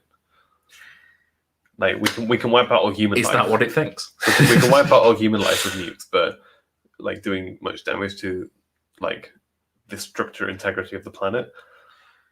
But we've caused global warming, then. Well, we are the virus. We are the virus. I guess we've done things far worse. We were talking about the Space Force. I guess we could talk about that a bit. Oh, are we going into? Do you want to go into orbital drop pods? Potentially. Freeze ray now. That's not going to happen. No, I want to see the point in that either. Besides it being cool. Pardon the pun. No, I won't pardon the pun. Okay, I'll leave. Nah, I don't think I can't see any unless you just dump somebody in liquid nitrogen. Like, unless the enemy out of lava guns, which is gonna hurt. Like, it's not gonna just freeze. Like, oh shit, I've got frostbite. Yeah, unless you do just want to be throwing out puns left, right, and centre, it's not very useful. Everybody freeze. Everybody chill. Yeah, I mean the Space Force is, again, it's like a tactical thing in that I guess the point of your military is to protect your country and your assets. Like, nominally. Modern day, yeah. And it's not usually used for assault anymore. I mean, Middle East. Yeah, okay. I'd say the only justifiable war... taking territory. The only justifiable war Britain's done... Yeah, fair. The only justifiable war Britain's done, I guess, since World War II has been the Falklands, in my book. I can't think of another one. Because that was our sovereign territory getting invaded. Oh, yeah, no, I agree. I'm just trying to think of if there was any more. I mean, there was some humanitarian ones, I guess, like Sierra Leone, like, I guess the Korean War, I suppose. I don't know too much about it. Killing communists is always justifiable, I guess. They are a scourge upon the planet. Must have got massive boobs. Yeah, I may have introduced Sam to Ashley Coffin. He's a changed man. He's now a commie. Yeah, I've just got a new tattoo. I've got a hammer and sickle across my back. I'm off to Scotland, boys. Yeah, what was I saying? Yeah, so if you distracted by the Norks again. Damn it! Sorry, I'm just distracted now.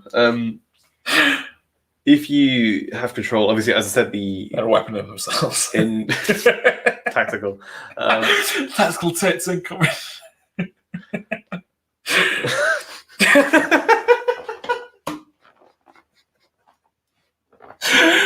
Way to derail the conversation. I'll pipe down for a sec. Yeah, so I guess older battles, like if you have the high ground, you're going to be winning. Obi-Wan Kenobi. He knew his shit. He did. He was a tactical genius with getting that high ground. Mm-hmm. From there, obviously, you go up to planes. As we said, you go from dropping bricks to dropping nukes in 25 years, I guess, or 30 odd years. Yeah. And then from there, planes obviously get higher and higher and higher. I mean, a big thing in World War II dogfighting was how high the climb speed of your plane. If you can get above your enemy, then what are they going to do? What they're going to do, exactly, come out of the sun. And as I said, America has something like 130 odd military satellites in orbit, which are satellites owned by the US military, and that's more than Russia and China have combined. It's also the fact that modern militaries are so high tech that they basically rely on satellites for their eyes and ears. Right. So their eyes to basically spy on enemy bases, their true movements, whatever, and their ears to basically communicate with each other. Right. So because you can communicate with anyone on the planet instantly with the satellites network. Yeah. So Great. yeah, I mean, the Russians, I think, were the first people to militarize a satellite, as in put a machine gun on it. Like, no, I'll be honest. I'm gonna Google this. I don't think we've thought about that very much. I definitely. If I'm wrong, then I'm wrong. But I think this is true. Russian machine gun. Satellite.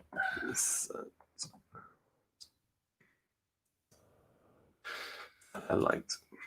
I swear to God, they put was it on a spacecraft? Russian machine. Oh, I forgot the gun. I fail to see how a machine gun can be very useful on a. Was it heavy satellite. cannon? It still has a Browning, isn't it? Or a Browning-esque gun. What was it?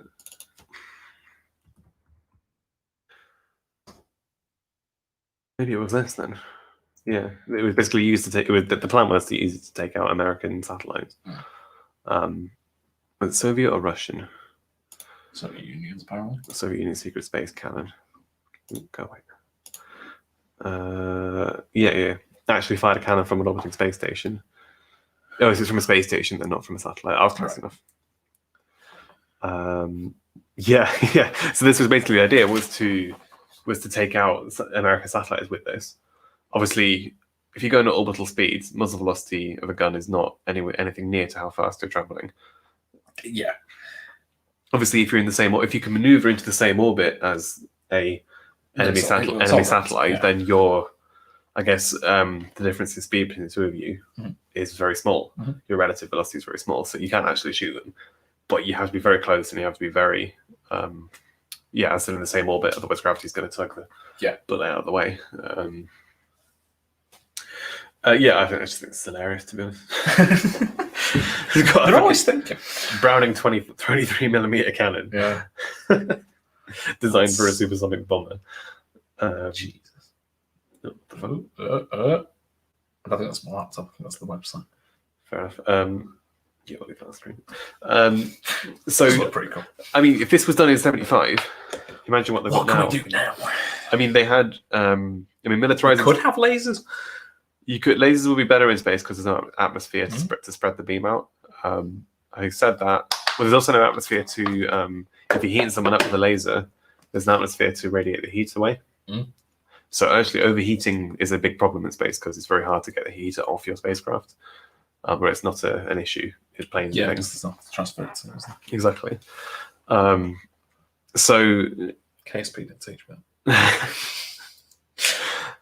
It's also an issue for the International Space Station. That's why they have the giant radiators underneath the bottom of it. Right. Because they use the space station to shade them from the sun, so they're the coolest part. And they're kind of at 90 degrees to the massive great solar panel array. Because they sort of shade the... Because obviously the solar panels are going to be pointing towards the sun. That'd be So useful. they put the radiators behind them to kind of shade them from the sun. Right. The radiators are the coolest parts, so they radiate heat away. But it has to be radiation. There's no conduction, obviously, because there's no atmosphere to conduct to. If you use a laser, then potentially it'd be even easier to heat something up to a point where it would stop working. Or you could just give it a nudge out of its orbit. I mean, if satellites, I'm sure, are very heavily calibrated to where they point. Just give it a slight nudge. Obviously the atmosphere doesn't just stop at a sort of hard line as it's as you go up higher. Obviously it gets thinner and thinner and thinner. It fades off, but there's always a little bit of resistance there, which is why the space station needs boosting every few years. Otherwise it'll fall. It'll crash back down. Which is bad news best. Yeah, well, they used to fly up a space shuttle underneath it and use that to boost it. I think they might have their own booster now, or they're going to use some other crafts like a Soyuz or something. Right. I don't actually know. But yeah, I mean, so this kind of makes sense in the sense that at the moment it's all these different satellites and all these different space capabilities for the U.S. Army, well, the United States military, not just the Army, are all spread out between all the different kind of I don't know what they're called, divisions of the Army, like Army, Navy, Air Force. Yeah, divisions probably. Yeah, I think divisions are the word for it. Like Army, Navy, Air Force, Marines, Coast Guard. Is there another one? I think there is. No, I'll come back to it. But yeah, they have So what this would do would each. Might have engineers separate. I'm not sure. I don't think they do. I think they're a subdivision of the army. But so what this would do would take all the space assets of each of these different things and put them under one administration, which would be the Space Force. Yeah. So the Space Force would be responsible for these things, and in the case of a conflict, they would be responsible for getting the information from the satellites, passing it to people on the ground. They would also be in charge of defending these satellites if they came under attack, which is so Marines in space is what you're saying. I don't want to say that we're going to have Space Marines. Sending out Marines in space. I mean, there's a sort of case for calling them Space Marines because obviously there'll be Marines in space. There will be Marines in space because Marines are obviously deployed from ships, like because of why they're called Marines. They're deployed without. And calling them Marine in anything but water. Yeah, I mean, I quite often use nautical terminology for spaceships anyway, because it's the only sort of terrestrial equivalent. Yeah, I mean, if you wanted to have stuff in space to attack the ground, there's the rods from the gods, which is quite a famous weapon that they kinetic bombardment. The Americans came up with. Let's see if I can find a picture. Rod from. I better not come up with some fucking call or something. I wouldn't do that. I don't know what the safe search on. This is your PC. I don't care. Yes. I was thinking more about the streets, to be honest, mate. Project Thor. That's the one. Let's see if I can find a picture. Oh, there's no picture. Oh, was this a Call of Duty? What? Yeah, no, I think it was. I think it was mentioned in it. Called Ghost. Yeah, that's a futuristic one, isn't it? The initial Ghost one. Yeah. Godrod. Godrod. Yeah, I don't want this to. Do they not have a picture? Show up on my history again. Rods of gods. Because the idea is that this. There you go. So you have these tungsten rods. So this is made out of solid tungsten, which is quite a dense material. Yes. So they will have a little sort of package at the back with thrusters on it and little fins as well. So the idea of this is it's really, really fucking heavy and really, really aerodynamic. Mm-hmm. So as soon as it enters the atmosphere, because it has these little fins on the back, which can kind of steer it towards whatever target you want. Yeah. And because it's so heavy and so aerodynamic, it hits the ground at ridiculous speed because it's just fallen from space. I think Mach 10, is the figure they normally use. Jeez, it's a lot of momentum. Which is, I think it would explode. It wouldn't explode, but the kinetic energy of that is the force of a small nuke hitting like a bunker buster, because it would basically bury itself in the ground and all the energy would be dissipated into the ground around it. Yeah. Obviously ripping the ground apart. So if you had some sort of bunker that you needed to hit in the next hour, you'd say goodbye to it pretty quick. Anywhere on the Earth, you could just deploy this and blast it from orbit. Obviously, this is ridiculously expensive. The budget for this would have to be insane, because to reload it, you got to get a 20-foot tungsten rod up into orbit. Yeah, the launch cost on that would be unbelievable. I'm guessing they wouldn't survive. I don't know how. No. Yeah, it would be obliterated. There is. Could you use it? Could you get it to be reusable? Interesting question for you, right?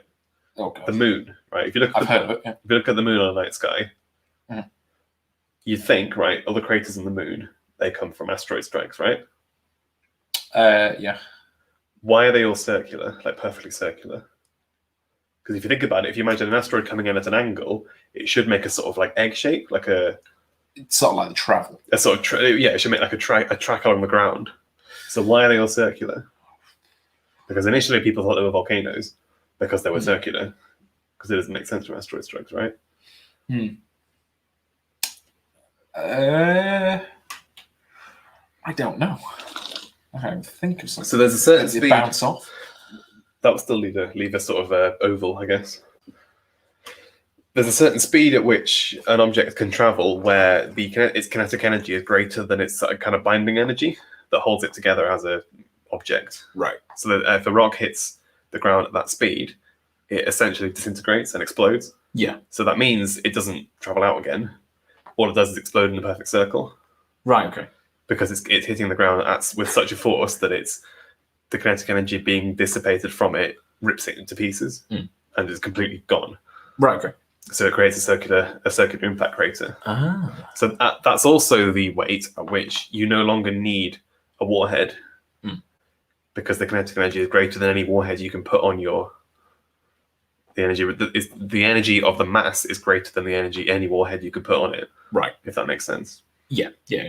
There's no need to put Explosives because it will explode anyway because it's traveling so fast. You could have it fire more out. I guess you can have like a scattergun. The Jericho missiles. Yeah, Jesus Christ. Yeah. But this idea is some sort of, as I said, like a bunker buster. So you have something deep in the ground, again, like these tunnels that you were talking about. That you basically, the president of America says, I want to hit that in the next hour. And then he's like, right, button. And then an hour later, that bunker gets just wrecked. Yeah. Of it, wherever it is on the planet. So it doesn't matter. Because it would serve the same as some of the bunker busters that they've got now. Yeah, it's not like a cruise missile, or unless they have a battleship in the air, or like a battleship, a carrier in the area, they can't. Yeah. Or a ship in the area with cruise missile capability, or an airfield nearby, or whatever. Yeah, because I think we were saying that was one of the hindering factors of like paratroopers. Yeah, I mean, if you can deliver ordnance from orbit, why can't you deliver logistics from orbit? Mm-hmm. So you have some sort of. Oh, this is a little bit more high tech. Resupply. This is more high tech, yeah. So why not have a orbital logistics hub? So you'd have like a giant warehouse in orbit. Some troops on the ground. They say, "Oh shit, we need to." Amazon symbol. Yeah. They have like a like an Amazon checkout, and they go like, "Oh, I need a tank. I need a truck. I need like a load of ammo." Go to checkout, order, and then like I think a maximum of 90 minutes later. Because I mean, we already obviously land people from space very, very quickly, and to a very easy precision. And so you could land some sort of cargo pod with tanks in it. I mean, parachutes, rockets to land on. Obviously, a lot of your energy on re-entry is used up in the heat shield. I mean, the Crew Dragon spaceship that we saw launching the other week, that's essentially an orbital drop pod. Yeah, I think was this what you were describing to me before? It's sort of like you basically just sit behind a big heat shield and. Well, this is the capsule. So this was launched obviously a while ago. So if we look here, so when the rocket goes up, pretty bad picture. When the rocket goes up, if there's any issue whatsoever while it's in flight, it'll propel itself off of it. Yeah, so that the capsule itself at the top fires these rockets from underneath and shoots itself off, obviously slightly to the side as well. Mm. So it basically shoots itself off, opens its parachutes, lands fine. In the initial design, when the capsule was coming back to Earth to help to deliver the people back, it wouldn't use any parachutes at all. It would just land on these rockets here rather than using them as a launch escape. Mm. I mean, that's literally like a Halo style drop pod. You just imagine ODST soldiers. Elon Musk has built a Space Marine drop pod. That's all he ever wanted, and he just looks like the kind of guy who would. Like as JD says, it's definitely a Space Marine drop pod. You could, I mean, at the moment it can land, I think, a maximum of 7 people, which is a squad. Plus, it can land like a small, like a fire team, I guess. A few people. Fire team's 2 people. Fire team's 2 people. Okay, land a squad then, Yeah, squad's 4 to 10, I think we found it. So it would land a squad of people. Obviously, the costs at the moment are enormous to do this. Oh, yeah. You wouldn't be able to land anywhere near as many as you could with a parachute drop. But the more commercial this becomes. The more like routine this becomes. Like, I don't know how many. This could allude to what we're talking about next week as well. So. No spoilers. Ooh. So building the excitement. So there's no reason why you can't deliver, as I said, ordnance, why you can't deliver logistics. I mean, it could be a lot more brutal with the how you deliver the ordnance. I mean, this obviously people are obviously different. That's true. Yeah. So what you got to be, you kind of got to balance. Like obviously with paratroopers, they did the Halo jump where they opened the parachute at the last minute to slow down as much as possible. With this, obviously, you're traveling at I don't know, 8 kilometers a second back into the Pretty fast. atmosphere. I don't think, unless you launched another rocket to hit that, it's going to be fucking impossible to hit it. You're never going to see it coming. No. However, at the moment, they do very flat trajectories. Yeah, so they don't come in kind of perpendicular to the ground. They kind of skim the atmosphere. Yeah. They sort of come across rather than straight down. Yeah. Which means obviously they're leaving a large trail in the sky.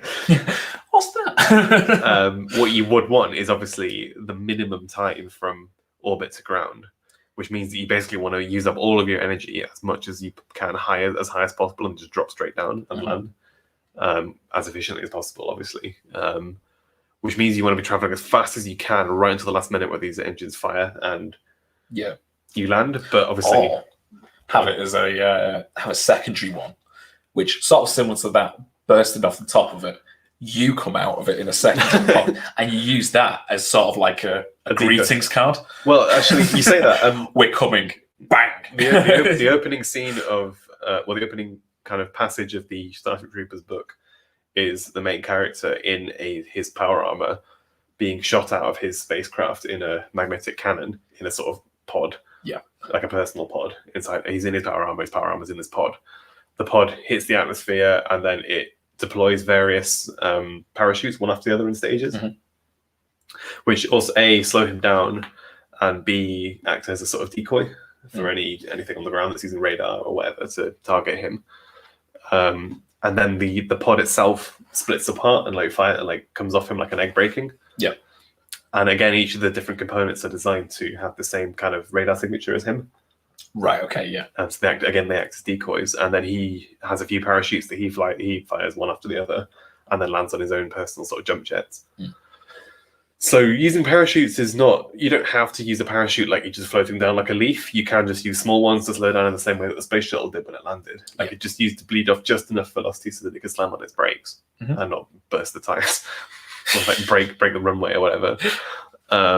But this, you could fire parachutes in stages. You could even have drop tanks on the side. There's one of the moon landers that has been proposed for some of the moon missions recently has these reusable tanks that you kind of bolt onto the side. Right.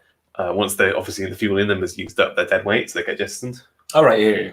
So you could even do that. Like, there's no reason why you couldn't do that. And then they would act as anything you fire off acts as a radar chaff. But yeah, as JD correctly says, that the issue is being able to land without mulching everyone. So you want to balance the coming in as fast as possible with the final bit of deceleration not being enough to turn the person inside out. Guys, backup's here. As the pod door opens and pink goo just sort of flows down the ramp here. Yeah, on a river of blood. Guys? But yeah, there's literally nothing in our current technology that stops us doing that. It's just it's just the fragility of humans. Yeah, I mean, I don't know what makes us so fragile in that sense. I don't know how you sort of harden us to sort of like. I had the idea. Is it sort of like us jiggling about? I thought it was G-forces on the blood in you. That's what I mean. Like, could you like temporarily freeze yourself? So just like lock everything in place. Hit the ground. I think it's all to do with all the internals. I think that's what I mean. But even if you're like locked in place, your internals are still going to jiggle around. No. But I mean, freeze the internals. I don't know. But this is like way sci-fi. Because in The Expanse they have these drugs that help with that. Right. But again, that's sci-fi, so I don't know how realistic that is. Yeah. I'm sure you could do it. Like fighter pilots take sort of 5Gs, something like that. I mean, to be honest, I don't think these rockets can give that much thrust at the moment. No. That amount of force at once. Yeah. How much time does a landing currently take? Seconds. Like from orbit to ground. Currently. It depends how they do it, because the recent Crew one, obviously it was a big test, so they took like a day. So that they set off from the station, orbited a bit, testing all the systems, and then you can do a deorbit burn and get back to the ground you can get up there in 25-30 minutes. Yeah. So there's no so obviously coming up is the same as coming down. Like the same forces involved, same amount of energy involved. In fact, it's even easier because you've got the gravity slowing you down. Yeah. Sorry, the air resistance slowing you down on the way back, and gravity's in your favor. Yeah. Rather than fighting against it. So you probably will be moving fast, like accelerating, I guess, more at the end. Yeah, because you've got gravity fighting for you. You're not fighting against gravity and air resistance. So I would have thought 20 minutes, 25 minutes. Obviously, that depends on the thing you're coming from being in the right place at the right time.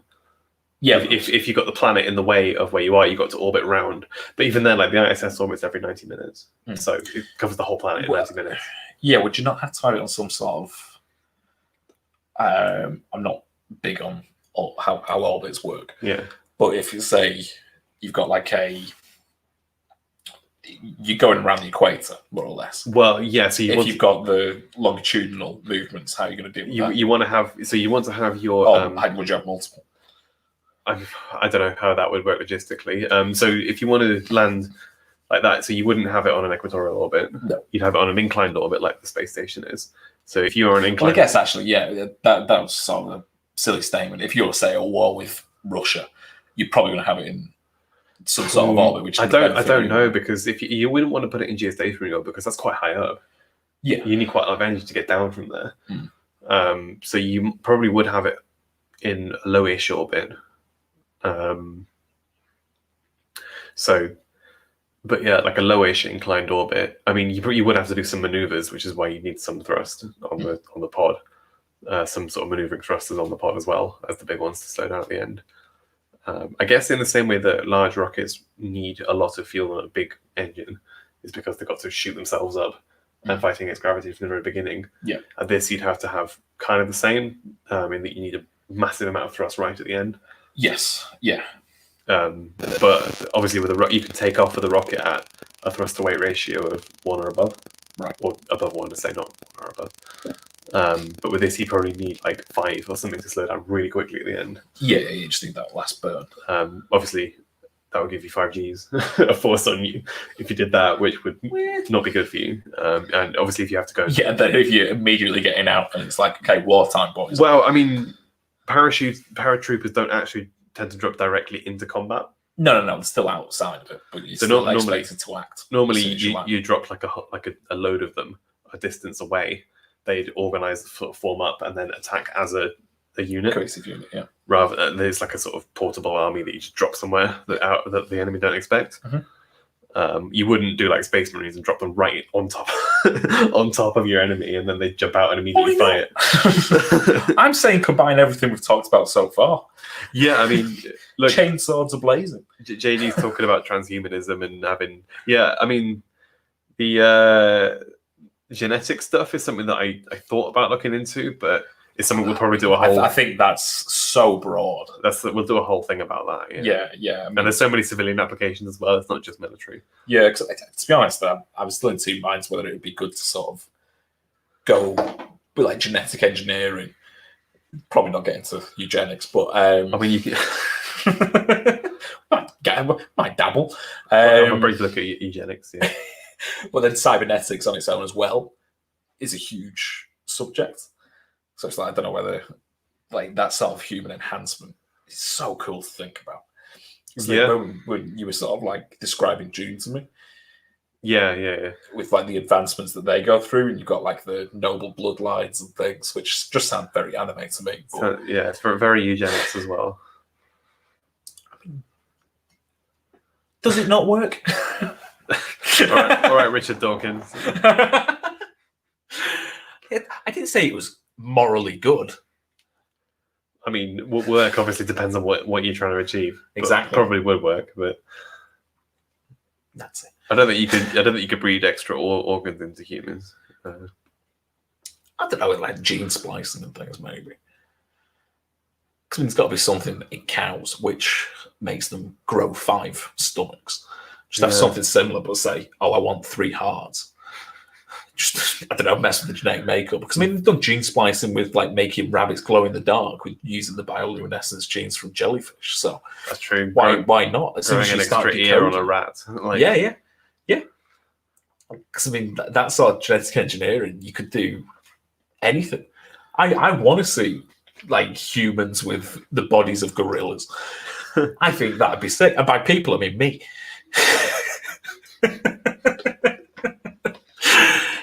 I'd sign right up for that. What Look like that bloke from Umbrella Academy. a gene splicing program to Yeah, sign me up. Or sign my kid up. There's the eggs. Go have a party. Yes. He'll thank me for it one day. Sam wants to be He'll a space understand. marine. You don't. Don't give me that shit. Yes. We'll start. Yeah. No, definitely. JD says that it would start with curing genetics and stuff. Yeah, I completely agree. Makita Aerodex wants to be literally a bionicle. I can't say I'm right, but my uncle's wrongs. I don't know anything about the law or anything else. See, I went deep on the in a rabbit hole. Like, it was during lockdown, so it really wasn't that long ago. Just learning all about it. Too right. Simple as. Simple as. Just not got the body of one yet. Belly maybe, but the arms are lacking. As soon as I can bench press my own body weight, I'm happy. Still Which is quite a bit at the minute. Still got a long way to go, yeah. Yeah. Unfortunately. Yeah, I mean, well, I guess if you're combining the super strength of whatever gene spliced human that you've got the power armor that we were talking about, you've got the drop pods. Basically, what we're saying is Space Marines are entirely feasible. Aside from this, all powered by our fusion reactors. Yeah, I mean the powering is the main issue. Which we've already discussed how we're going to solve that. Well, yeah, miniaturizing them is another thing. What we can talk about actually is one step at a time. Yeah, there's the American Talos program, which they we briefly touched on before. It's something we could. That's Greek mythology. It's Talos, isn't it? No, it is Talos. Talos is a Greek. Is a statue, an animated statue, I think. That's Fallout. Yeah, they don't have any fucking pictures of it. That's what I'm after. Is that it? Oh, fuck off. Just accept. Sustain. Come on. Go Google images. Yeah. Yeah, I mean they had this sort of thing, yeah. Actually looks like the concept art for a Tom Clancy game. It does, yeah. I think this is that looks like a Call of Duty. How far are we off crisis suits? That's Nano's technology, isn't it?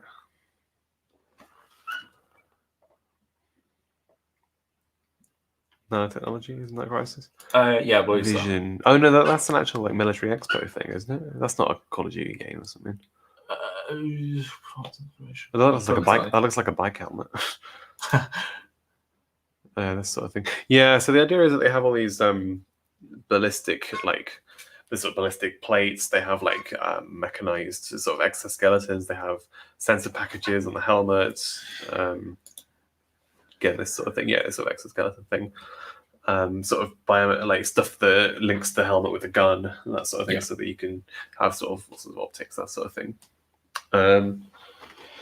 So this is a program that I think they discontinued it in the late or sort of early 2010s, sort of 2013 or something like that. I say discontinued. The US military could have well have just moved it into more classified and said they discontinued it. We're not doing this. We're definitely not doing this, guys. We saw the guy with the jetpacks and just went, yeah. I see where we can improve this. That's pretty intense. We've got flying red coats. There you go. So the Empire will be with us in our hearts. Just gonna take it to space. Yeah. So I forgot what I was saying. Yeah, so all these different components that they had, they basically contracted out these different components. Even if they were built, they don't all have to be put on the same soldier. So you could give one guy the advanced optics, you give one guy the exoskeleton, you could give one guy the ballistic plates, you could give all the different sort of things can be like done in their own right. It's all quite modular. Yeah, it's not just different roles. It's like a raid team in WoW. You've got your tank, you've got your medic, you've got your damage dealers. Fucking nerd. Off tank, lighter armor. What's what I said? Like the initial. What the fuck is? Yeah, this sort of shit. Like. Yeah, exoskeletons. There was one. That looks sick.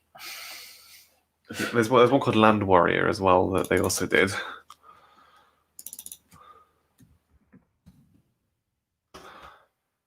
Yeah, this sort of thing. This again is very modular in that they've got all this. Yeah, it's got a bayonet as well. And this is excessive. Like, look, he's got about 6 scopes. Yeah, they've got like different. This was a kind of an idea to just upgrade every aspect of the infantryman. Basically, with technology. Yeah, I mean, there's plenty. If you really sit down and think about it, there's plenty of inefficiency. Yeah, which just needs sorting. Yeah, again, there's all these different programs. So what I'm saying is that this sort of thing is realistic and it is happening, like in real time, like as we speak. I'm sure I'm sure they are fucking about the pituitary gland. How do you pronounce that? Pituitary gland. I'm not going to try it because I will mess it up. I guess. I mean, let's just start juicing them up with testosterone, or that's growth. Yes, human growth hormone, isn't it? That one. I'm pretty sure that regulates how tall you are, like how big you are. I think it's HGH, which is I guess is used as a steroid. Yeah. Apparently, you can manipulate that how you sleep. Oh, really? Apparently, it's highly linked to. Sleep. Yeah. There's a completely different subject. Some like urban legend on that you grow a bit and shrink a bit as you sleep. There is that, but I think it's to do with like the cycles of your sleep. If you sort of have it to you, if you get sleep at the right time, really, for what you're supposed to be doing. Oh, right. It's more. It'll produce more. I mean, obviously, it's not just for like it's higher in like pubescent kids, but it's still something which is with you throughout your life. So, yeah, apparently, that's one of the big reasons that you're supposed to be getting good amounts of sleep. I don't know how true that is. Yeah, that sounds like a legend, but it could well be true. Apparently so. Yeah, get more sleep, you'll grow. Drink your milk. Yeah, this sort of shit. It does look sick. That's what I want it to be. I just want it to look cool. I'll be so disappointed if it's there like just some dull flat plates. It's like, there you go, there's your future soldier. It's like, no, add a racing stripe or something. Oh, you need to look like the Praetorians from. Oh, that's something we didn't talk about. Was I mean, this is like super far future, but there's like Altered Carbon. Have you seen that? I've heard of it. Yeah. So the idea in that is that this is isn't it physically impossible about it? It's just really hard technologically. Is that everybody? You don't exist inside your body. Everyone's like got this little chip in the back of the neck where they If you die, your consciousness is kind of saved into this chip. Yeah. And they're sort of like getting towards the neuron type stuff. Yeah. So everyone. Yeah, we can talk about that for ages. But everyone refers to their body as their sleeve. Right. And bodies are just sleeves. So you just. Was there a? This really sounds like a Bruce Willis film. Maybe. But they have the sickest fucking spec ops. They're really cool. But yeah, I mean, in the these guys. I mean, that's just Crisis as well. Yeah, like with the helmets. That's what I want to see going into war. You don't want to see something like that coming towards you. You've got to be red, though. Obviously. Red's the sign of the good guys. Yeah, I mean, the idea there is that, from red coats to red eyes. It doesn't really matter if you die because you just get uploaded into another body. Yeah. And that's how they do interstellar travel. Is in our spaceships, they just jump across the stars in like at light speed. Yeah, I guess you can just transport the information. Yeah, you just transmit it. Yeah, as long as it's already there, just go. I want to be over there. And then they can put themselves in genetically engineered sleeves to be super soldiers, basically. That's so cool. So you can't get rid of them. Could be one of the backflipping robots. Yeah. Well, they don't have. I don't think they had much robotics actually. Thinking about the show, it's a good show. Yeah, but if you're already uploading it via microchips, why not? Yeah, why not look, a mechanical body? In the far future, as I said, there's nothing stopping you from creating, like, sort of cyborg, huge bodies. Ortega was, she was fit as fuck. The policewoman in series 1. Simp. It's an appreciation. I'm not sending her any money to take clothes off. But if you could, Mate, I rely on my natural charm. explains a lot. Fuck you. I'm saying nothing. Didn't want you to go and kill yourself. Yeah, we could get in a fight. Yeah, we'll change the subject. Back to military. Back to the military, yeah.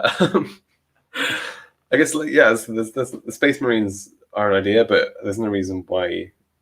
If you have this fear of death, like, I guess if you're gonna genetically engineer a soldier, you don't want to get rid of a fear of death necessarily.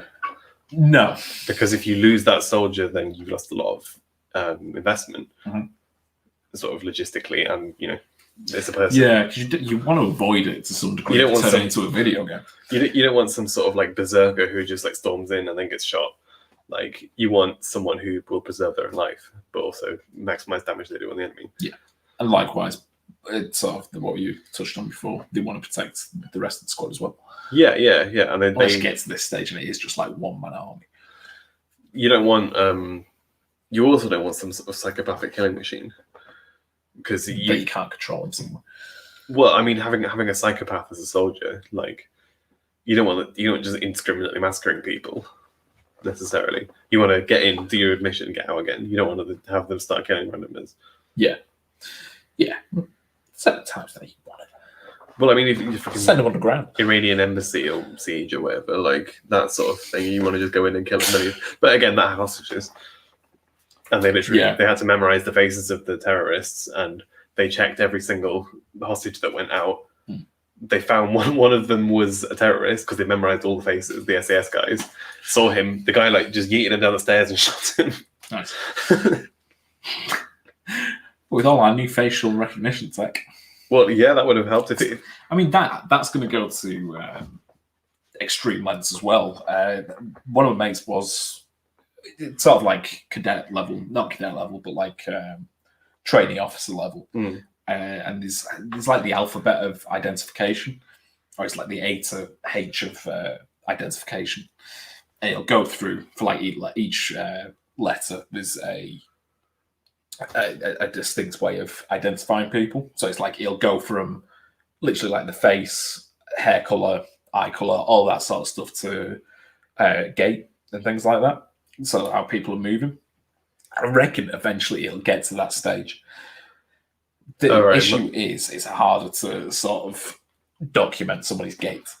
Yeah. That's more of advanced tech. It's more of an impression rather than a sort of objective. Yeah. What do they look like? Mm-hmm.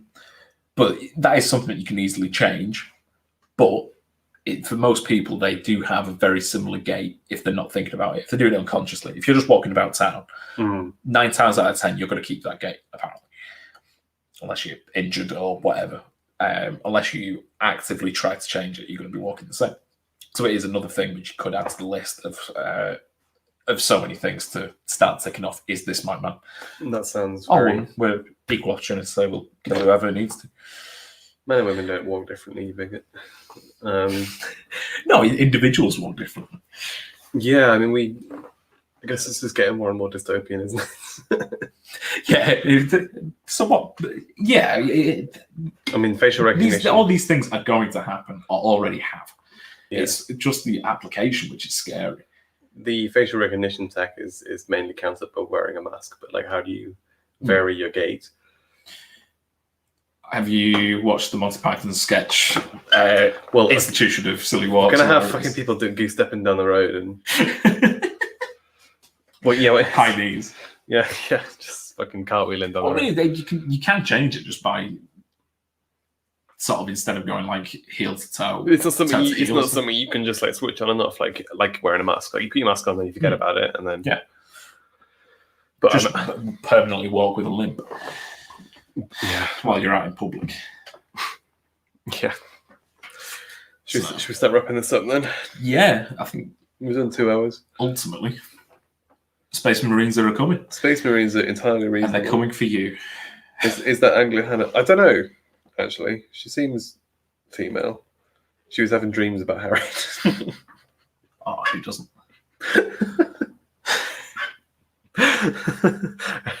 The eternal simp is working his way into dreams. It's all come full circle. He's being slipped over now. Yeah, this is not okay. We need to discourage this behaviour. If it is a guy that did a pretty good impression of a woman. Did he moan a lot? Sorry? Did he moan a lot? I don't know, to be honest, I haven't paid that much attention. Well, yeah, I guess we can wrap it up there. I can't think of anything else to add. Yeah, I mean, I guess the way we're sort of thinking about it is like all these technologies that we've talked about will eventually start coming together. Everything we've spoken about it's not far-fetched. It's coming together. I do want to, I guess, on this channel, stick to things that are not banned by the laws of physics.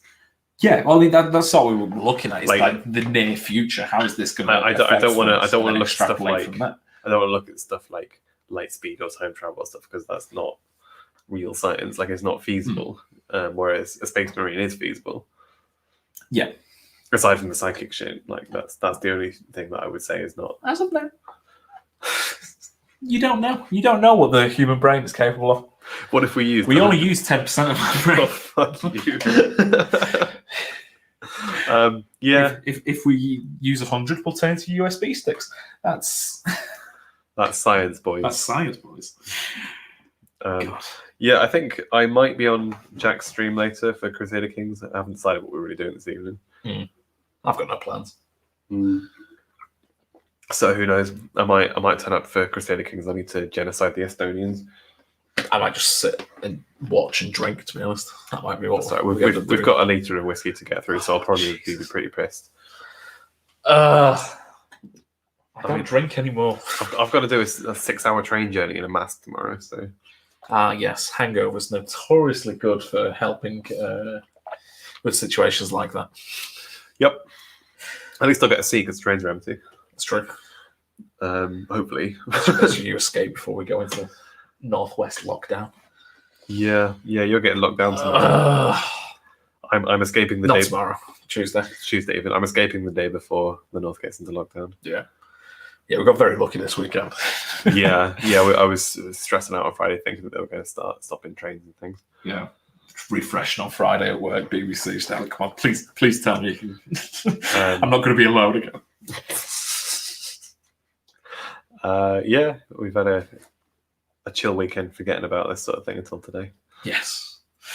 Yeah, and then, as per usual, Sunday night, reality comes crashing in and depression sets in again. Cool. Yeah, I mean, national lockdown is inevitable. I am escaping to the south, but I fully expect to be locked down at some point. Call it escape. For some fucking reason. I don't know why. Like, there's so few hospitalizations at the moment. Doesn't matter. It's the numbers are growing. Yeah. And if the numbers are growing, things are. I've got something to complain about off stream, but right, yeah. Fine. We'll call it there. Yeah, thanks very much for watching, guys. I think do we want to really reveal what we're going to talk about next week? I think so, because I think it'd be a good idea to have people look it up. To be honest, it's sort of like go along with us. If you're interested. So next week there is I think it's the National Space Society in America. They have this list of 31 steps that people need to do, that we as a species need to do before we can become an interplanetary species. We're currently on step 1, working that out. So only 30 to go. So we're going to just basically work our way down the list and talk about each point as it comes. Yeah. So I guess we'll see you next week for a bit of space talk. Take care, everyone. Try not to get locked down. Stay safe. Stay safe. Bye. Bye, lads.